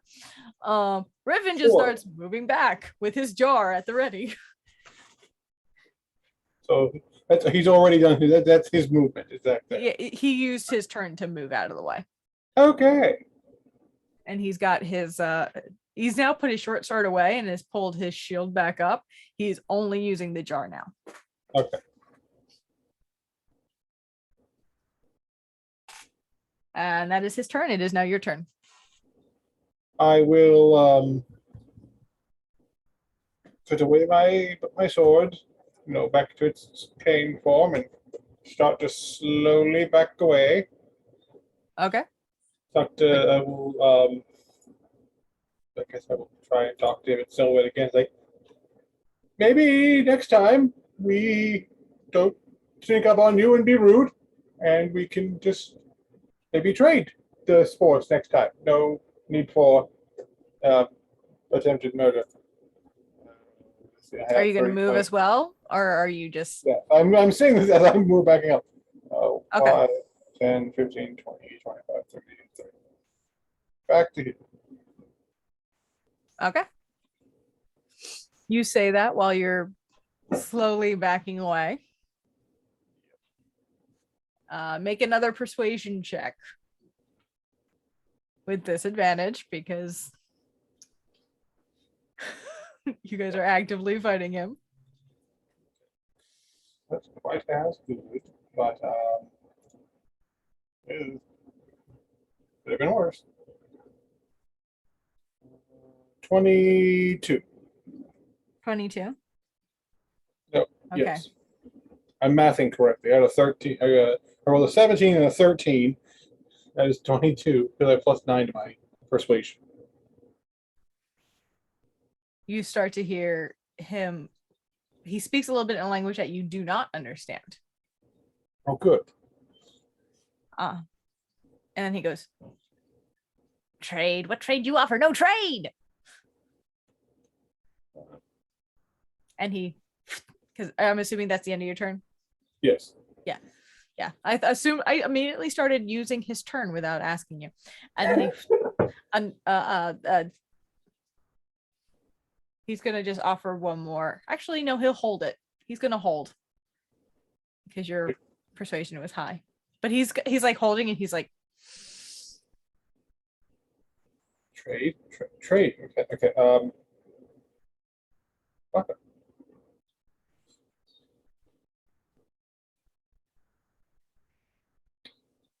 Ooh.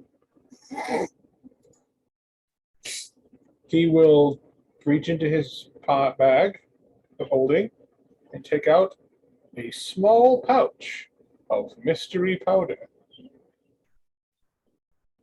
So I have a small pouch of mystery powder we have never actually investigated.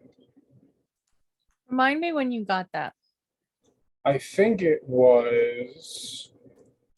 Oh. So I've given you guys a bunch of random little pouches of powder. No, I don't think it's actually a mystery anymore because it was a mystery before we figured out what it was. It's the Hellfire drug. Oh, I took a sample of it. I was hoping that's what you'd say. Okay, Yeah. so you're holding up a bag of powder. Yes. I have special powder. Can give visions. See many things. Only need one spoon. Carefully in jar. Griffin's holding the jar out like,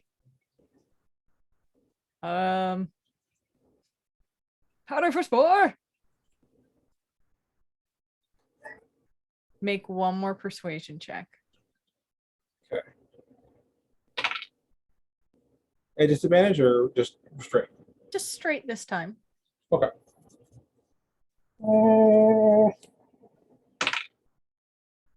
Okay, that's pretty good.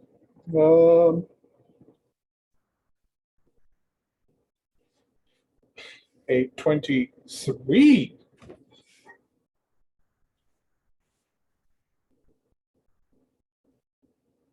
What's powder? Powder is in the pouch. I didn't want to get it all over my thing, so I put it in the pouch. So it would be safe.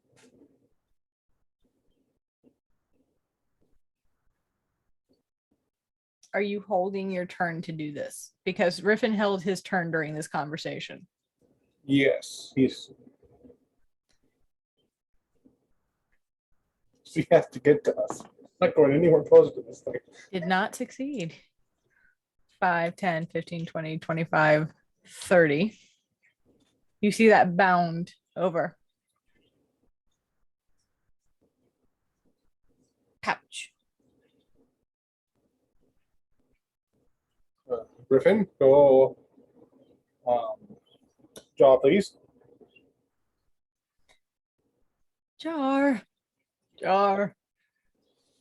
Gerald will carefully move closer, hold out the jar, and then hold out the pouch.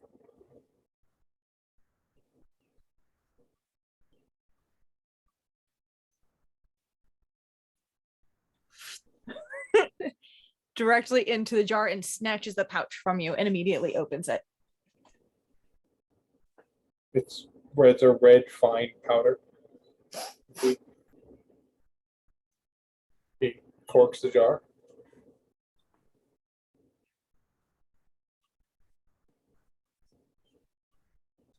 Leave.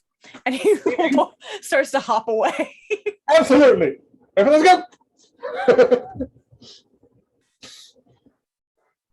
I just gave hellfire powder to a fucking gremlin. I wasn't sure how you guys would end that.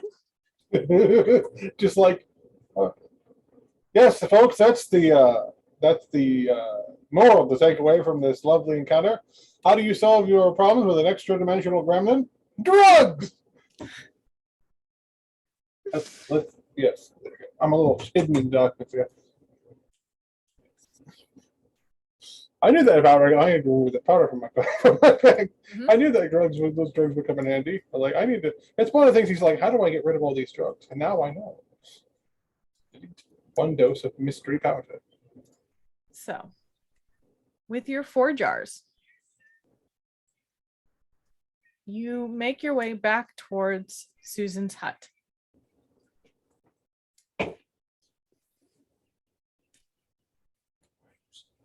Yes. You make your way back to Susan's hut and walk back inside, place the jars on the table, and she quickly spins. I see you brought what I needed. Perfect. Scoops all of them, puts 3 on a shelf, opens one of them.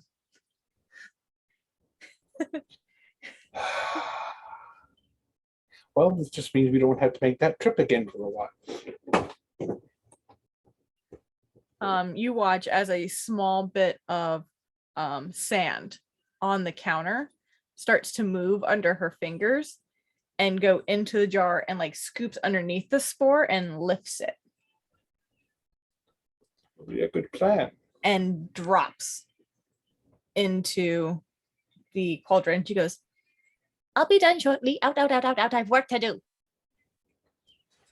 Sure. Yes. Yeah. Sure. I've learned not to fight with her when she gets like this. Oh, I learned that immediately. You know, after they get outside, he's going to look at Rippin. Please do not tell her we gave her little friend drugs. Technically, that was a drug. Apparently, people take it and they have hallucinations of hell. I'm sorry, those were drugs. Yeah. Well, you live an interesting life. We may or may not have taken down a local crime boss in. You ever heard of the name Old Tommen? Rather nasty, gallus fellow. I can't say I have.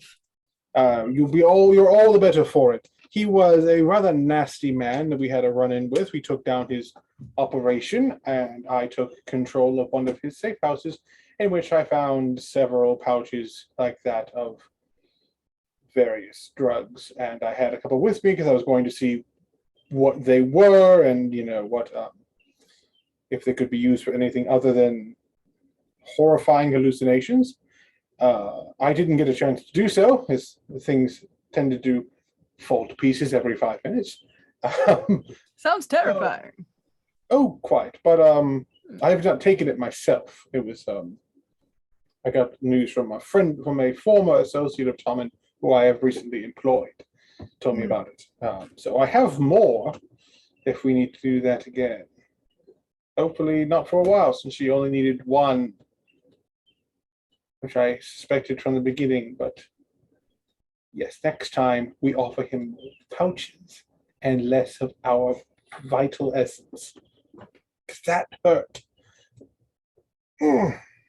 That did seem quite draining. Yes. It's quite.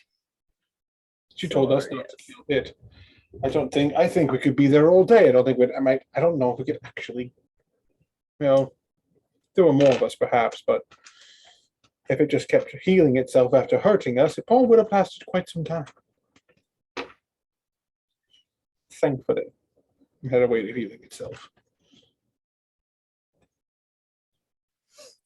After about 20 minutes have passed, Susan steps out of her shack, where the two of you are sitting on her porch with a very small parcel in her hands. And she holds it out and puts it in Riffin's talons. Make sure to tell your mother I said hello. It's always good to see you again, old friend. And it is quite interesting to make new ones.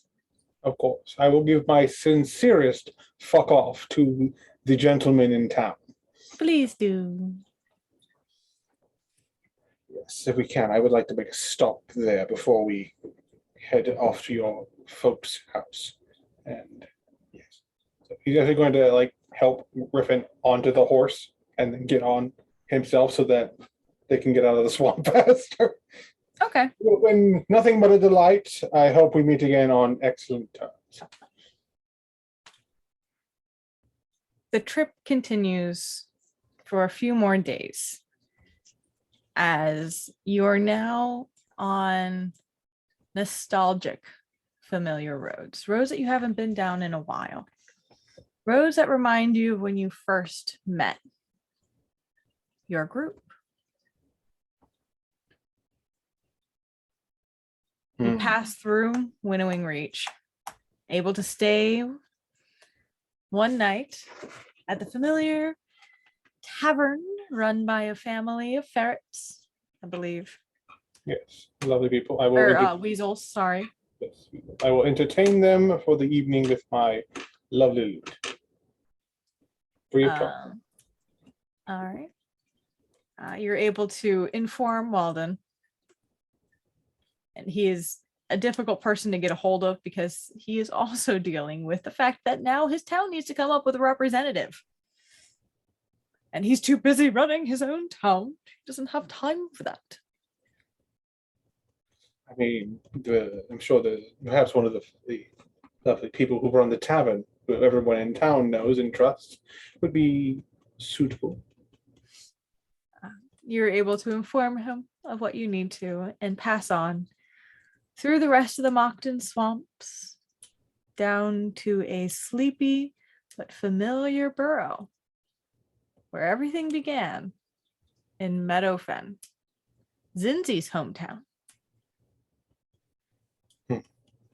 Riffin's attitude has sort of changed from that continuous adventurer bravado to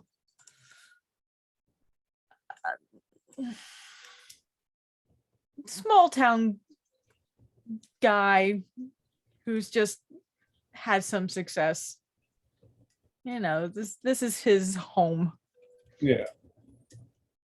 You know, Griffin, it was actually, he sort of looks around, it was right about here that we started, me and my little group.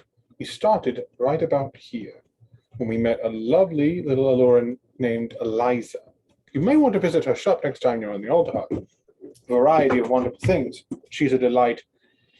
Has even adopted a few unfortunate refugee children that have found themselves a wonderful, loving home. How rare. I'm not used to seeing a lot of Allurans around here.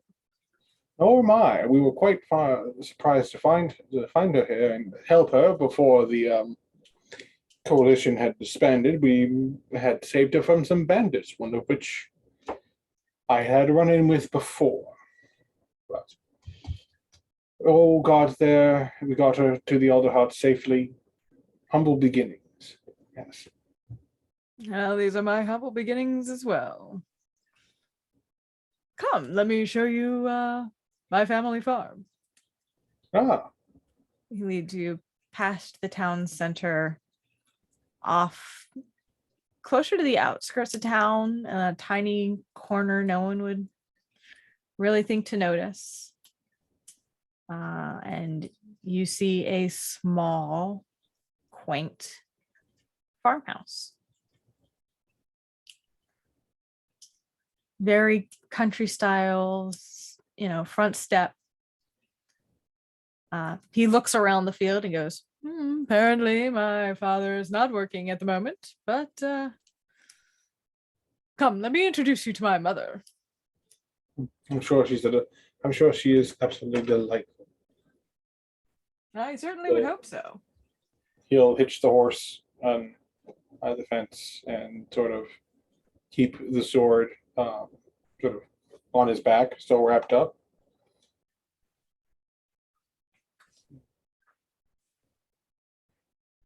Oh, for the record, this whole adventure, I should have mentioned this before. While he is ever having his fanciest of hats, he is not hiding his feather pattern. Okay. His stark whiteness with the flecks of black and on his head is All full right. display. You enter. Where is it? Give me 1 second while my computer is not cooperating. Why not? You enter this tiny abode, and it's homely. It's very cozy. It's small. It's quaint, and sitting in a wheelchair, crocheting the tiniest little, not even tiny, it's just like a blanket. A riffin-sized blanket. Huh? A riffin-sized blanket to be. No, actually. It's smaller. But you see it looking up from her crocheting, an older looking strig.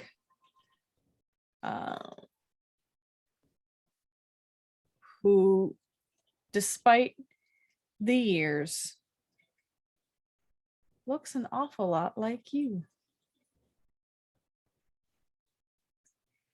And she looks up, and at first she's, oh, wow, Riffin, welcome home. I see you. He takes off his hat. Good evening.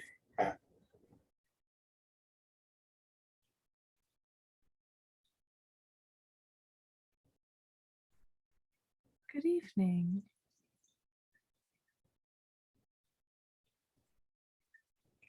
Terribly sorry for Griffin to invite me in without go ahead, but we met on the road and I assisted him in gathering your medicine. I thought I would see him and its return to you all safely.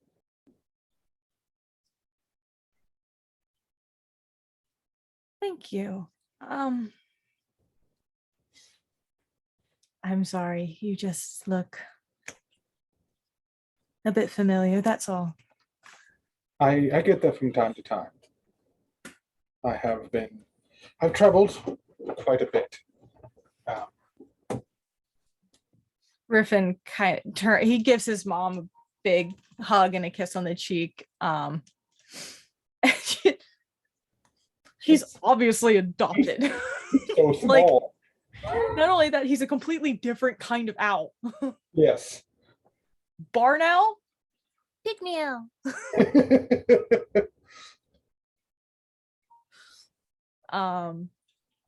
And Gerald has not moved from the door. Like the door, like he's closed it up behind him, obviously. But he's sort of still standing there looking at her.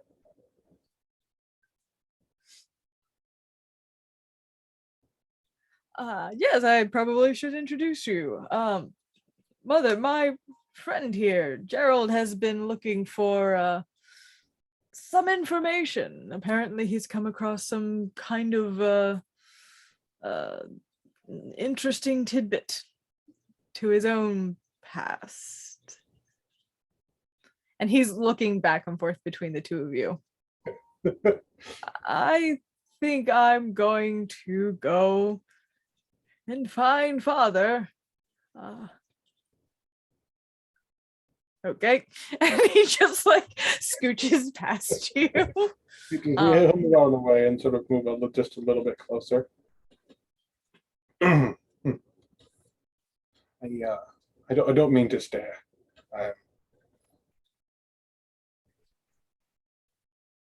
As he said, my name is Gerald. He says there's a pause.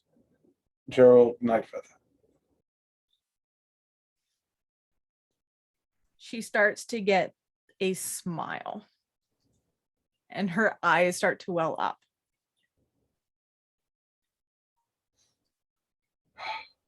And she just looks over to you and goes, "Nice to meet you."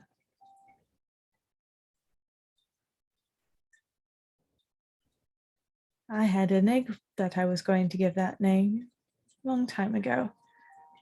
Although the name Nightfeather is no longer applied.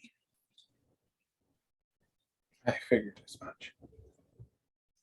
Never quite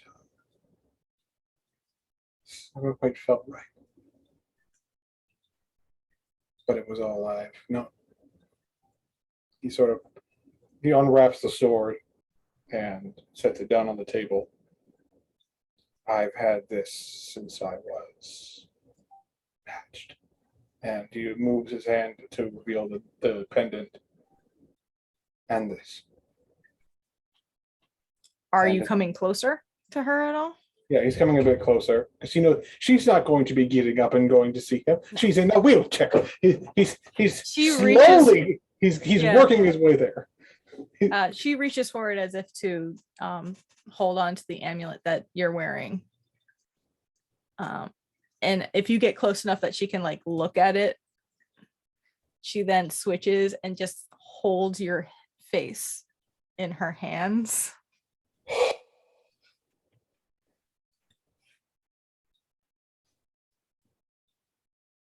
Hello, Mom. Hello, Gerald.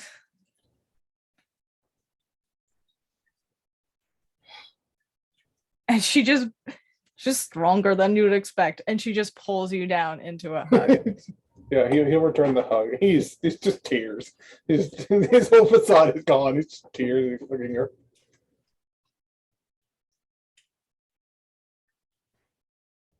Shortly after this moment, which seems to last forever,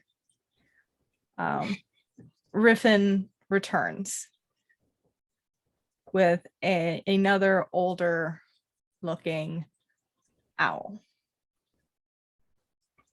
He's got more gray in the feathers. But it's a quick recognition from the look on his face that Riffin was able to figure it out and pass on information. Yes. You say what? What do you say, son? You should have seen Mom's face, Dad.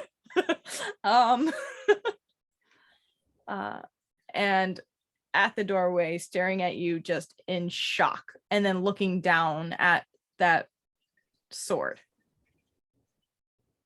and looking back up.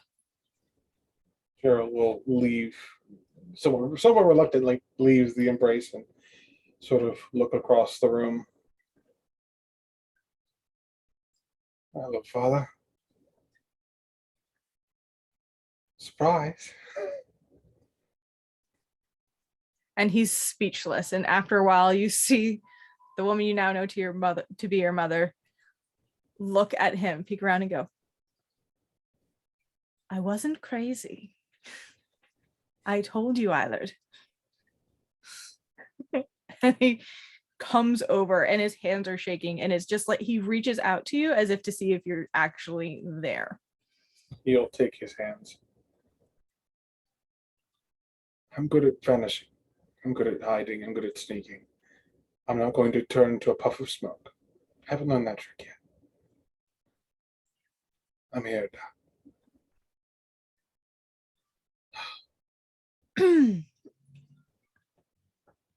I was not expecting this at all. Neither was I. If he wasn't already banged up enough, I would punch Olden in the head. And turns over to Riffin, "Who's Olden?" And Riffin's just like, "A mutual friend of ours up at the Elder Heart." Yes. Apparently, he didn't quite know the significance of what I explained to him. I. He looks over at Riffin. I think you gave him too little credit. I think he probably had a good idea, but wasn't entirely sure. All I said was that my father had some old set of armor that was tucked in a back closet. Eiler turns and goes, "You told him what?" No, I didn't. I didn't tell him anything at all. Uh, you'll laugh when I tell you who I tried to go to this with first. Warwick. There's was- a clenching in the jaw that you can read on He the man sees- that you now know to be Eilerd. Yeah, he sees that and like, oh no, that's mutual. He's kind of a prick. Sorry. Just like didn't mean it. He's like about it. The woman you know to be your mom is just like, he's a product of his upbringing. That is all. I'm sure. And he's doing, if not somewhat reluctantly, good things for the coming peace. Now, our coalition, my friends and I have been helping. We brought back Alden, who was taken by the man who took me and raised me. And he's sort of like, this is something I'm also just revealing to you, DM. There's always, because he's a bard, there's always a level of illusion on him. And he sort of lets that level fade, and they can see the scars that have sort of marred his feathers, and that he's not as preen and as he usually makes himself look. It's a very basic illusion. The hat helps, but since he's not wearing, he took the hat off. That's Yeah, also once your hat is not on, that should still show, unless you also have a disguised self. yeah. He has a yes. I also have a disguise. Basically uses a disguise kit to sort of like he'll like sort of. Oh, okay. Yeah, that's a brush little himself different than a off. magical thing. That's a whole nother spell. So you see how he brushes himself off, and they can see the scars and the stuff on his face and his hands. The night I was taken to the Bandit Coalition before Benna took over by a hedge named Barnabas. He raised me for 16 years until I escaped. The sword kept me alive for all that time. I admit I didn't take the best care of it. At this point, your dad has brought you and Riffin over to sit down at the table. Your mom has joined you as you're explaining this. And whenever you bring up any descriptors of this hedge, make an insight check.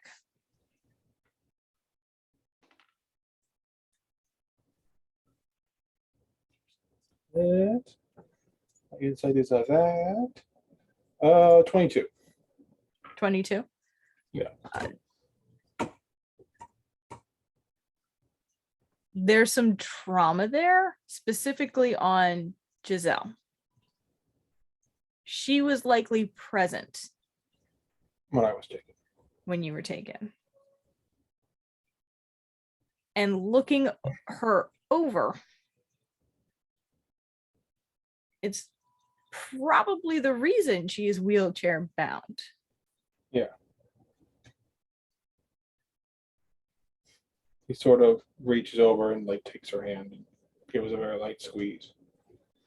The look on your father is a more guilty anger. And you can gather he was not present at that time. And Riffin is just trying to be there for his family. He also smile And also reeling from this revelation that he was like, oh, this is interesting. What? it's so how Or the egg. What? It's and it's you can tell that he's heard the story before as to your existence. Yeah, from that part of the story of my egg was stolen. That I've probably heard that from. Yeah, when you said that, he kind of got a little more comforting towards like his mom. Yeah. And then whenever your dad looks really pissed, he's kind of like, it's okay. Yeah, it's sort of like they're kind of working together, sort of like saying, I'm sorry, it's a lot to dump on you both, all three of you. I have been funny enough. You may have heard of me before. If you spent any time up north, I had a fancy moniker from the guards gave me. Honestly, I haven't really gone north since we left my old family home. Ironically, they called me the Phantom of the North Roads, since that's the far north is where the coalition was based, which is now going to be just a town. They've rebuilt it. There's a blacksmith, there's an inn, there's a giant dining hall. We've heard news of the coalition disbanding and wonderful things. And Riffin's like, really? Riffin, I think that he says, smiles, says, little brother, I think you spent too much time on the road. Based on what I've heard, it's not little there. Well, I'm a couple of years older than you are. See, I'm not entirely sure exactly how old I am. We didn't really do birthdays, and after I left, I didn't know what my birthday was in the first place. I averaged somewhere around 24 when I think 25. about it. You hear from your mom. 25. Excellent. I get to add an extra birthday. I was brought into this family when I was a mere little owlet with no home. And these wonderful people were kind enough to bring me in, despite what they had lost a year prior.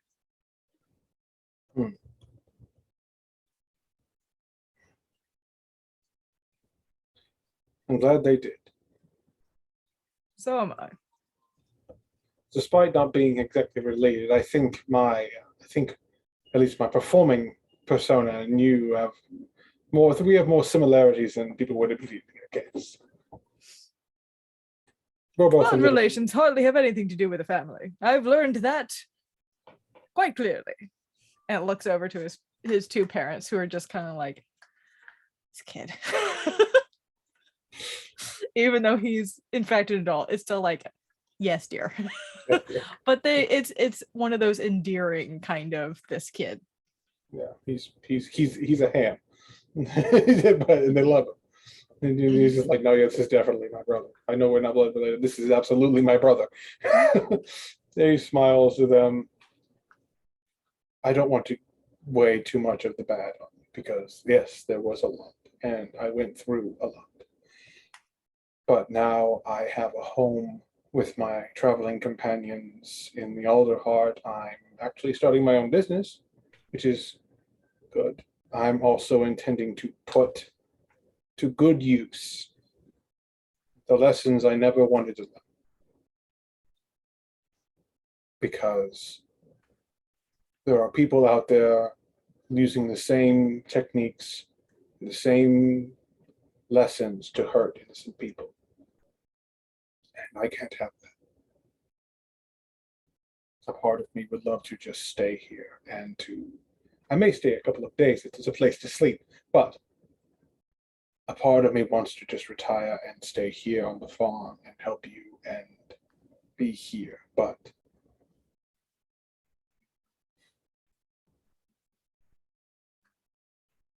got a random scream from a guy outside. Like, there's too many emotions. But I have a responsibility. There are several other people like me that he took. And I have to make sure that they don't hurt anyone. And I have to make sure he can't do this again. Your I mom wanted to- pauses for a moment and then just again touches your cheek. It's definitely one of those you can tell that she never thought you died. She was never the one who assumed that you had been killed. Whereas that feeling was not necessarily mutual with your dad. But, you know, trauma hits people in different ways. Yeah. It was easier for him to think that I was dead because that means I couldn't be. And he wasn't there and he didn't see what she saw. And he could attributed what she thought she saw as a lot of things could have been at play. It was a bad night. Yeah. Or longer. Yeah. You don't know. He just wasn't there. know. All you know is he wasn't there. Yeah. And she just looks and goes, "Are you happy?"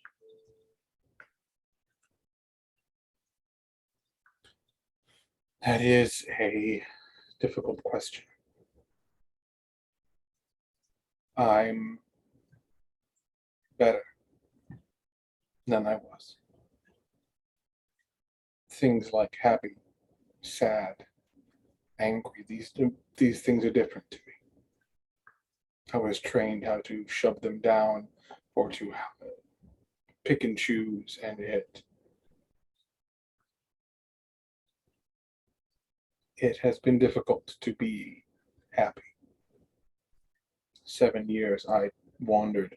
I probably passed through this town, I don't know how many times, playing a few songs at the tavern and using my magic and my disguises to hide my coloration, to hide from the man who took me, I and others who, and the law. I did get into some trouble, but I'm pretty sure that's smoothed away at this point. I don't know what being happy is, but if it is anything like how I feel now with my family, that I never knew I didn't think I would ever find, I think I can recognize it now.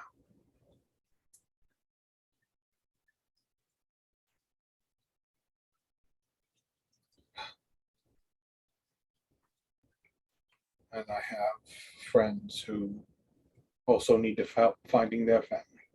I don't think they're as separated in time as us, but the fires and such took a lot from a lot of people. And if I can help them, even in my shadowy way, to help people, I think that will also help make me happier.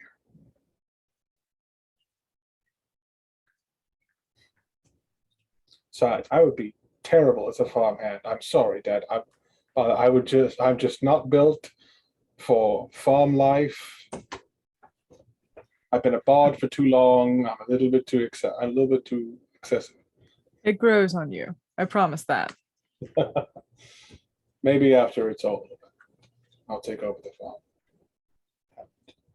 Or perhaps Rippin and I will go off on another adventure someday. Well, I can't say I would be turning that down anytime soon. Although I can only stay a short while looking at both parents, I still am on my search.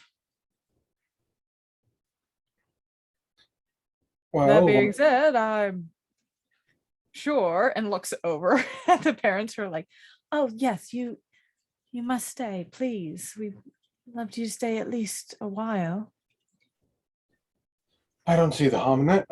My little business won't be up and running for a few months anyway. And other matters I have to. They can wait a few days. They can wait a little while to get started. I think some time away from the big city and spending some days with my family will be a good change of pace. Good. Well, unfortunately, I did not plan dinner for 4, looking at all of you. But I'm sure they will have an extra table at the local taverns. Shall we? Sure. He'll slide on his hat and he will take the handles of her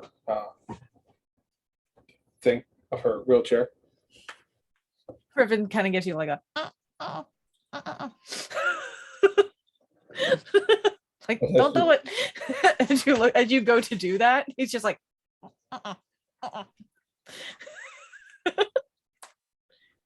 don't know if you've ever tried gone into if you've ever seen someone randomly grab somebody else's wheelchair and go, can I help you? Like, you don't do it. You wait for them to ask you. It's like, ooh, independent woman, understand. Yeah, so Rufus is just like, nope, not her. She's not the one. She's not the one.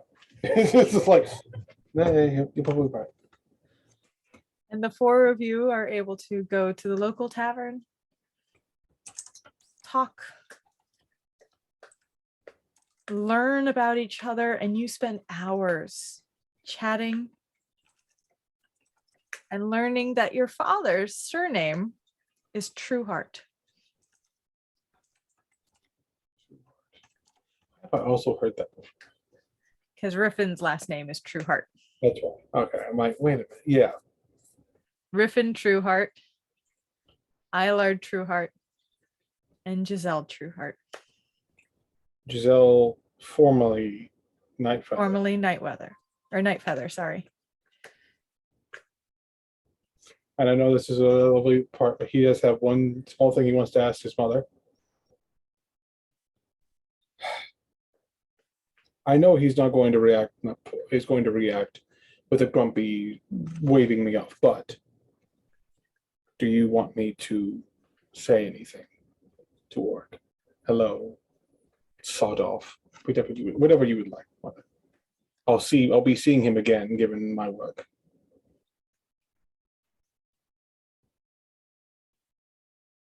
Your mother's family, particularly her parents, did not approve of our relationship. This was decades ago. And when she decided to pursue it anyway, she was removed from the family.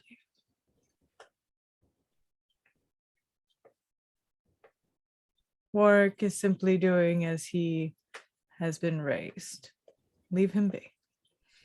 We don't bother him. He doesn't bother us.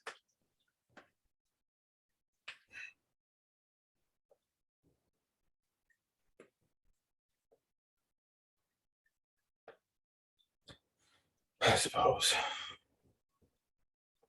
It's tempting now. But I will simply inform him that I will no longer be troubling him over the matter. And I will, as much as it's going to absolutely hurt my pride, I will apologize for my impertinence, as I was not exactly polite, since I thought he was the only one who could lead me to the answers I needed. He is a difficult individual to know.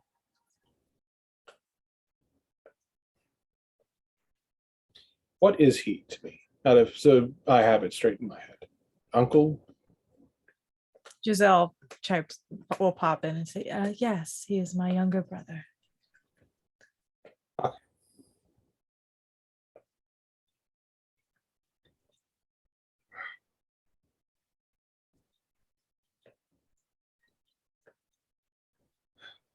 I want to at least tell him that you are well and that you are happy. And nothing more. I'm not going to rub it in his face. I'm not going to harass him. Simply tell him that she is happy and she is loved. The disownment did not come from my side. So it's up to him if he listens or not. Fair enough. I still might punch Alden in the shoulder, but very, very lightly. It's a natural reaction. I'm trying to work myself out of that. He's my friend. And if it wasn't for him, I don't know if I would have found any of you. I probably would have run into my brother again, but without the knowledge of him. Every time you say that, Riffin gets like a little smile. He's like, hey, my brother. He's super cool.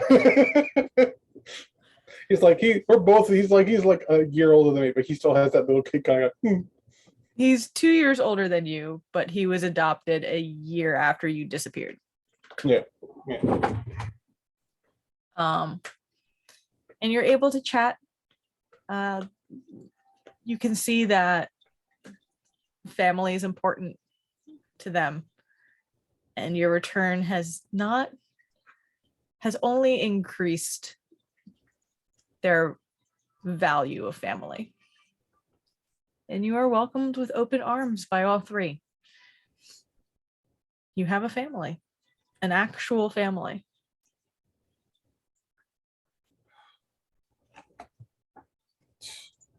Kind of all he's ever wanted. And with that, after you spend your time getting to know them, you eventually do make your way back towards the Alderheart, set up your intention, your tea house,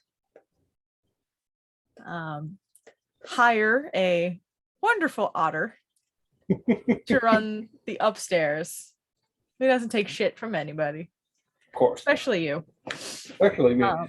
Especially you. The last person you should be, the last is like, oh, look, I understand you're a no shit taking person. The last person you take shit from is me. Would you like to explain briefly to whoever's watching anything else that you plan on doing during this 11-month period? Now, probably closer to, I want to say 10 or 9. 9, depending on how long you spent between travel and, well, probably even less than that because of travel. However long you spent with your parents. Yeah, probably about a week or so. Okay. So, plans for Gerald in the future. He's opening a tea shop out of the former safe house of the Takers. The top side is a legitimate business. It is a affordable, quiet, a little bit extra padding in the walls to make sure it's much quieter than the hustle bustle of the street. A nice place to enjoy a cup of tea or coffee, just a nice place to just relax, read a book, a bit of a lounge sort of area with tables and a couple of couches. A lovely staff member who will get them anything they need as a variety of sometimes even exotic teas, depending on what shipments come in. The shipments being connected to the secondary part of the business, which is a non-invasive to the people of the Alderheart or to the people of the Humblewood smuggling and whispers network. Getting things to where they need to go where normal caravans would be unsafe. They will still arrive safely. And some things will come his way to be sold to various different people. A meeting is held with the leftovers of the Takers and various criminal elements that were willing to answer his invitation to speak, telling them that times are changing and we need to be a little more discreet. We need to target people with something that aren't our own community. because it's only going to hurt us in the long run.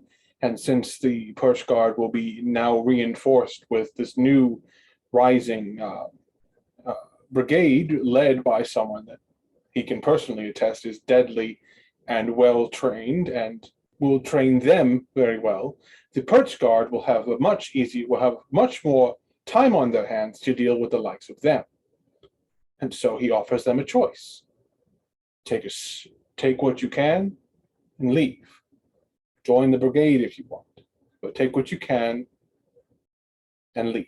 Or you can join me,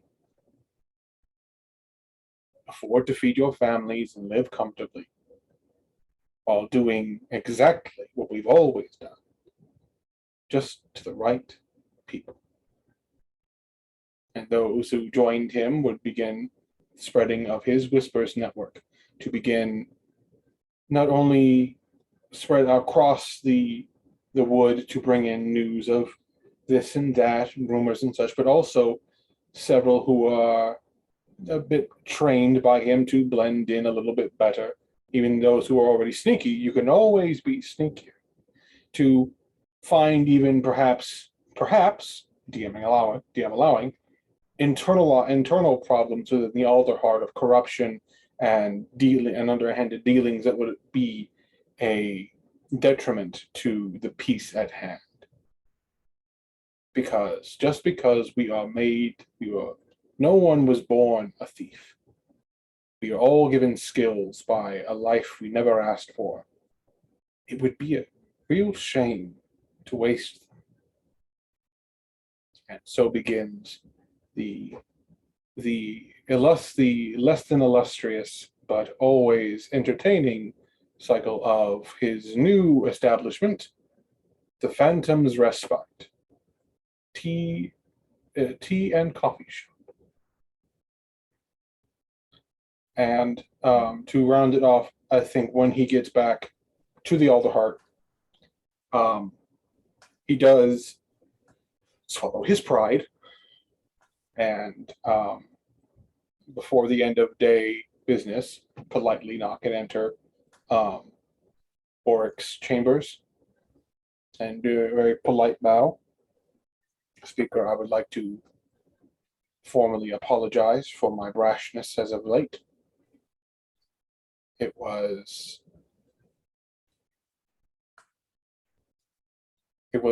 unprofessional, it was rude, and I should have done while I was much in need of the information. I understand now why you could not give me the information. This is an interesting change. A week away from the city did me some good. He starts to turn. Keep in mind that travel alone takes a week each way. So you've been gone a month. A couple of weeks. A bit of time outside the city has done me some good. You've been gone a month. Yeah, about a month. At least. Yeah, he pauses, takes a deep breath and looks to him and just kind of smiles. She is happy. She is loved.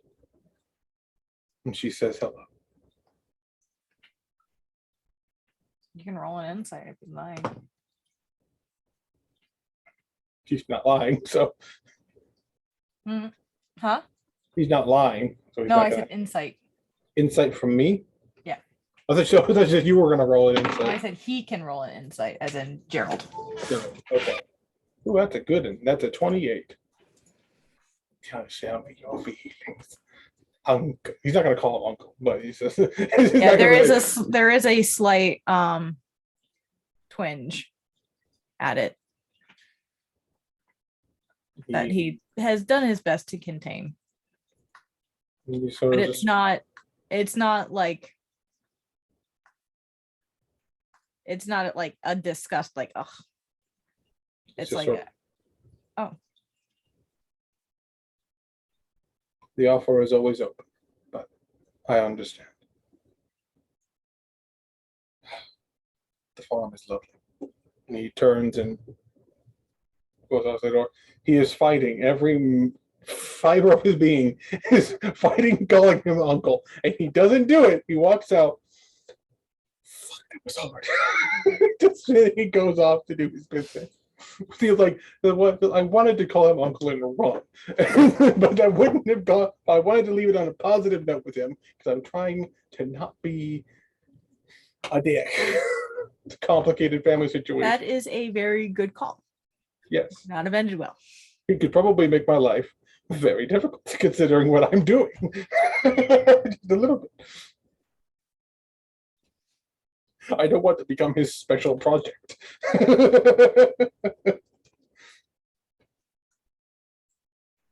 He is the head Oh, of the Perch Guard and has been for decades.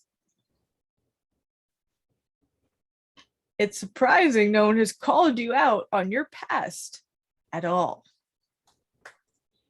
He's kind of assuming Conrad has had a point at that is like it does. It's like he's been gone for 7 years. I'm pretty sure the statute of limitations on his thefts are gone. Leave him alone. He's more useful to us outside of a cell. It's more something he could discuss with Conrad at some point. It's just like, he's a criminal, right? Yes, but it doesn't mean he's a bad person. I'm just gonna put it out there. That's all. Oh yeah, that's why the whole point of him setting up this network and beginning very much illegal activity, but not malicious criminal activity, is because the point of it is we're keeping under the radar because now there are rogue elements of the Bandit Coalition everywhere. I mean, not everywhere, but there are rogue elements of the Bandit Coalition who possibly, possibly, not everyone, possibly. He's sort of he knows of a pocket. He knows of a few. He doesn't know about all of them. It's like there's probably going to be some fallout from this. So things might just start going missing, and we don't need that from places that actually need it. So he's going to be doing some of that. And with that, we are going to stop it here. Thank you for those of you who decide to watch this on YouTube.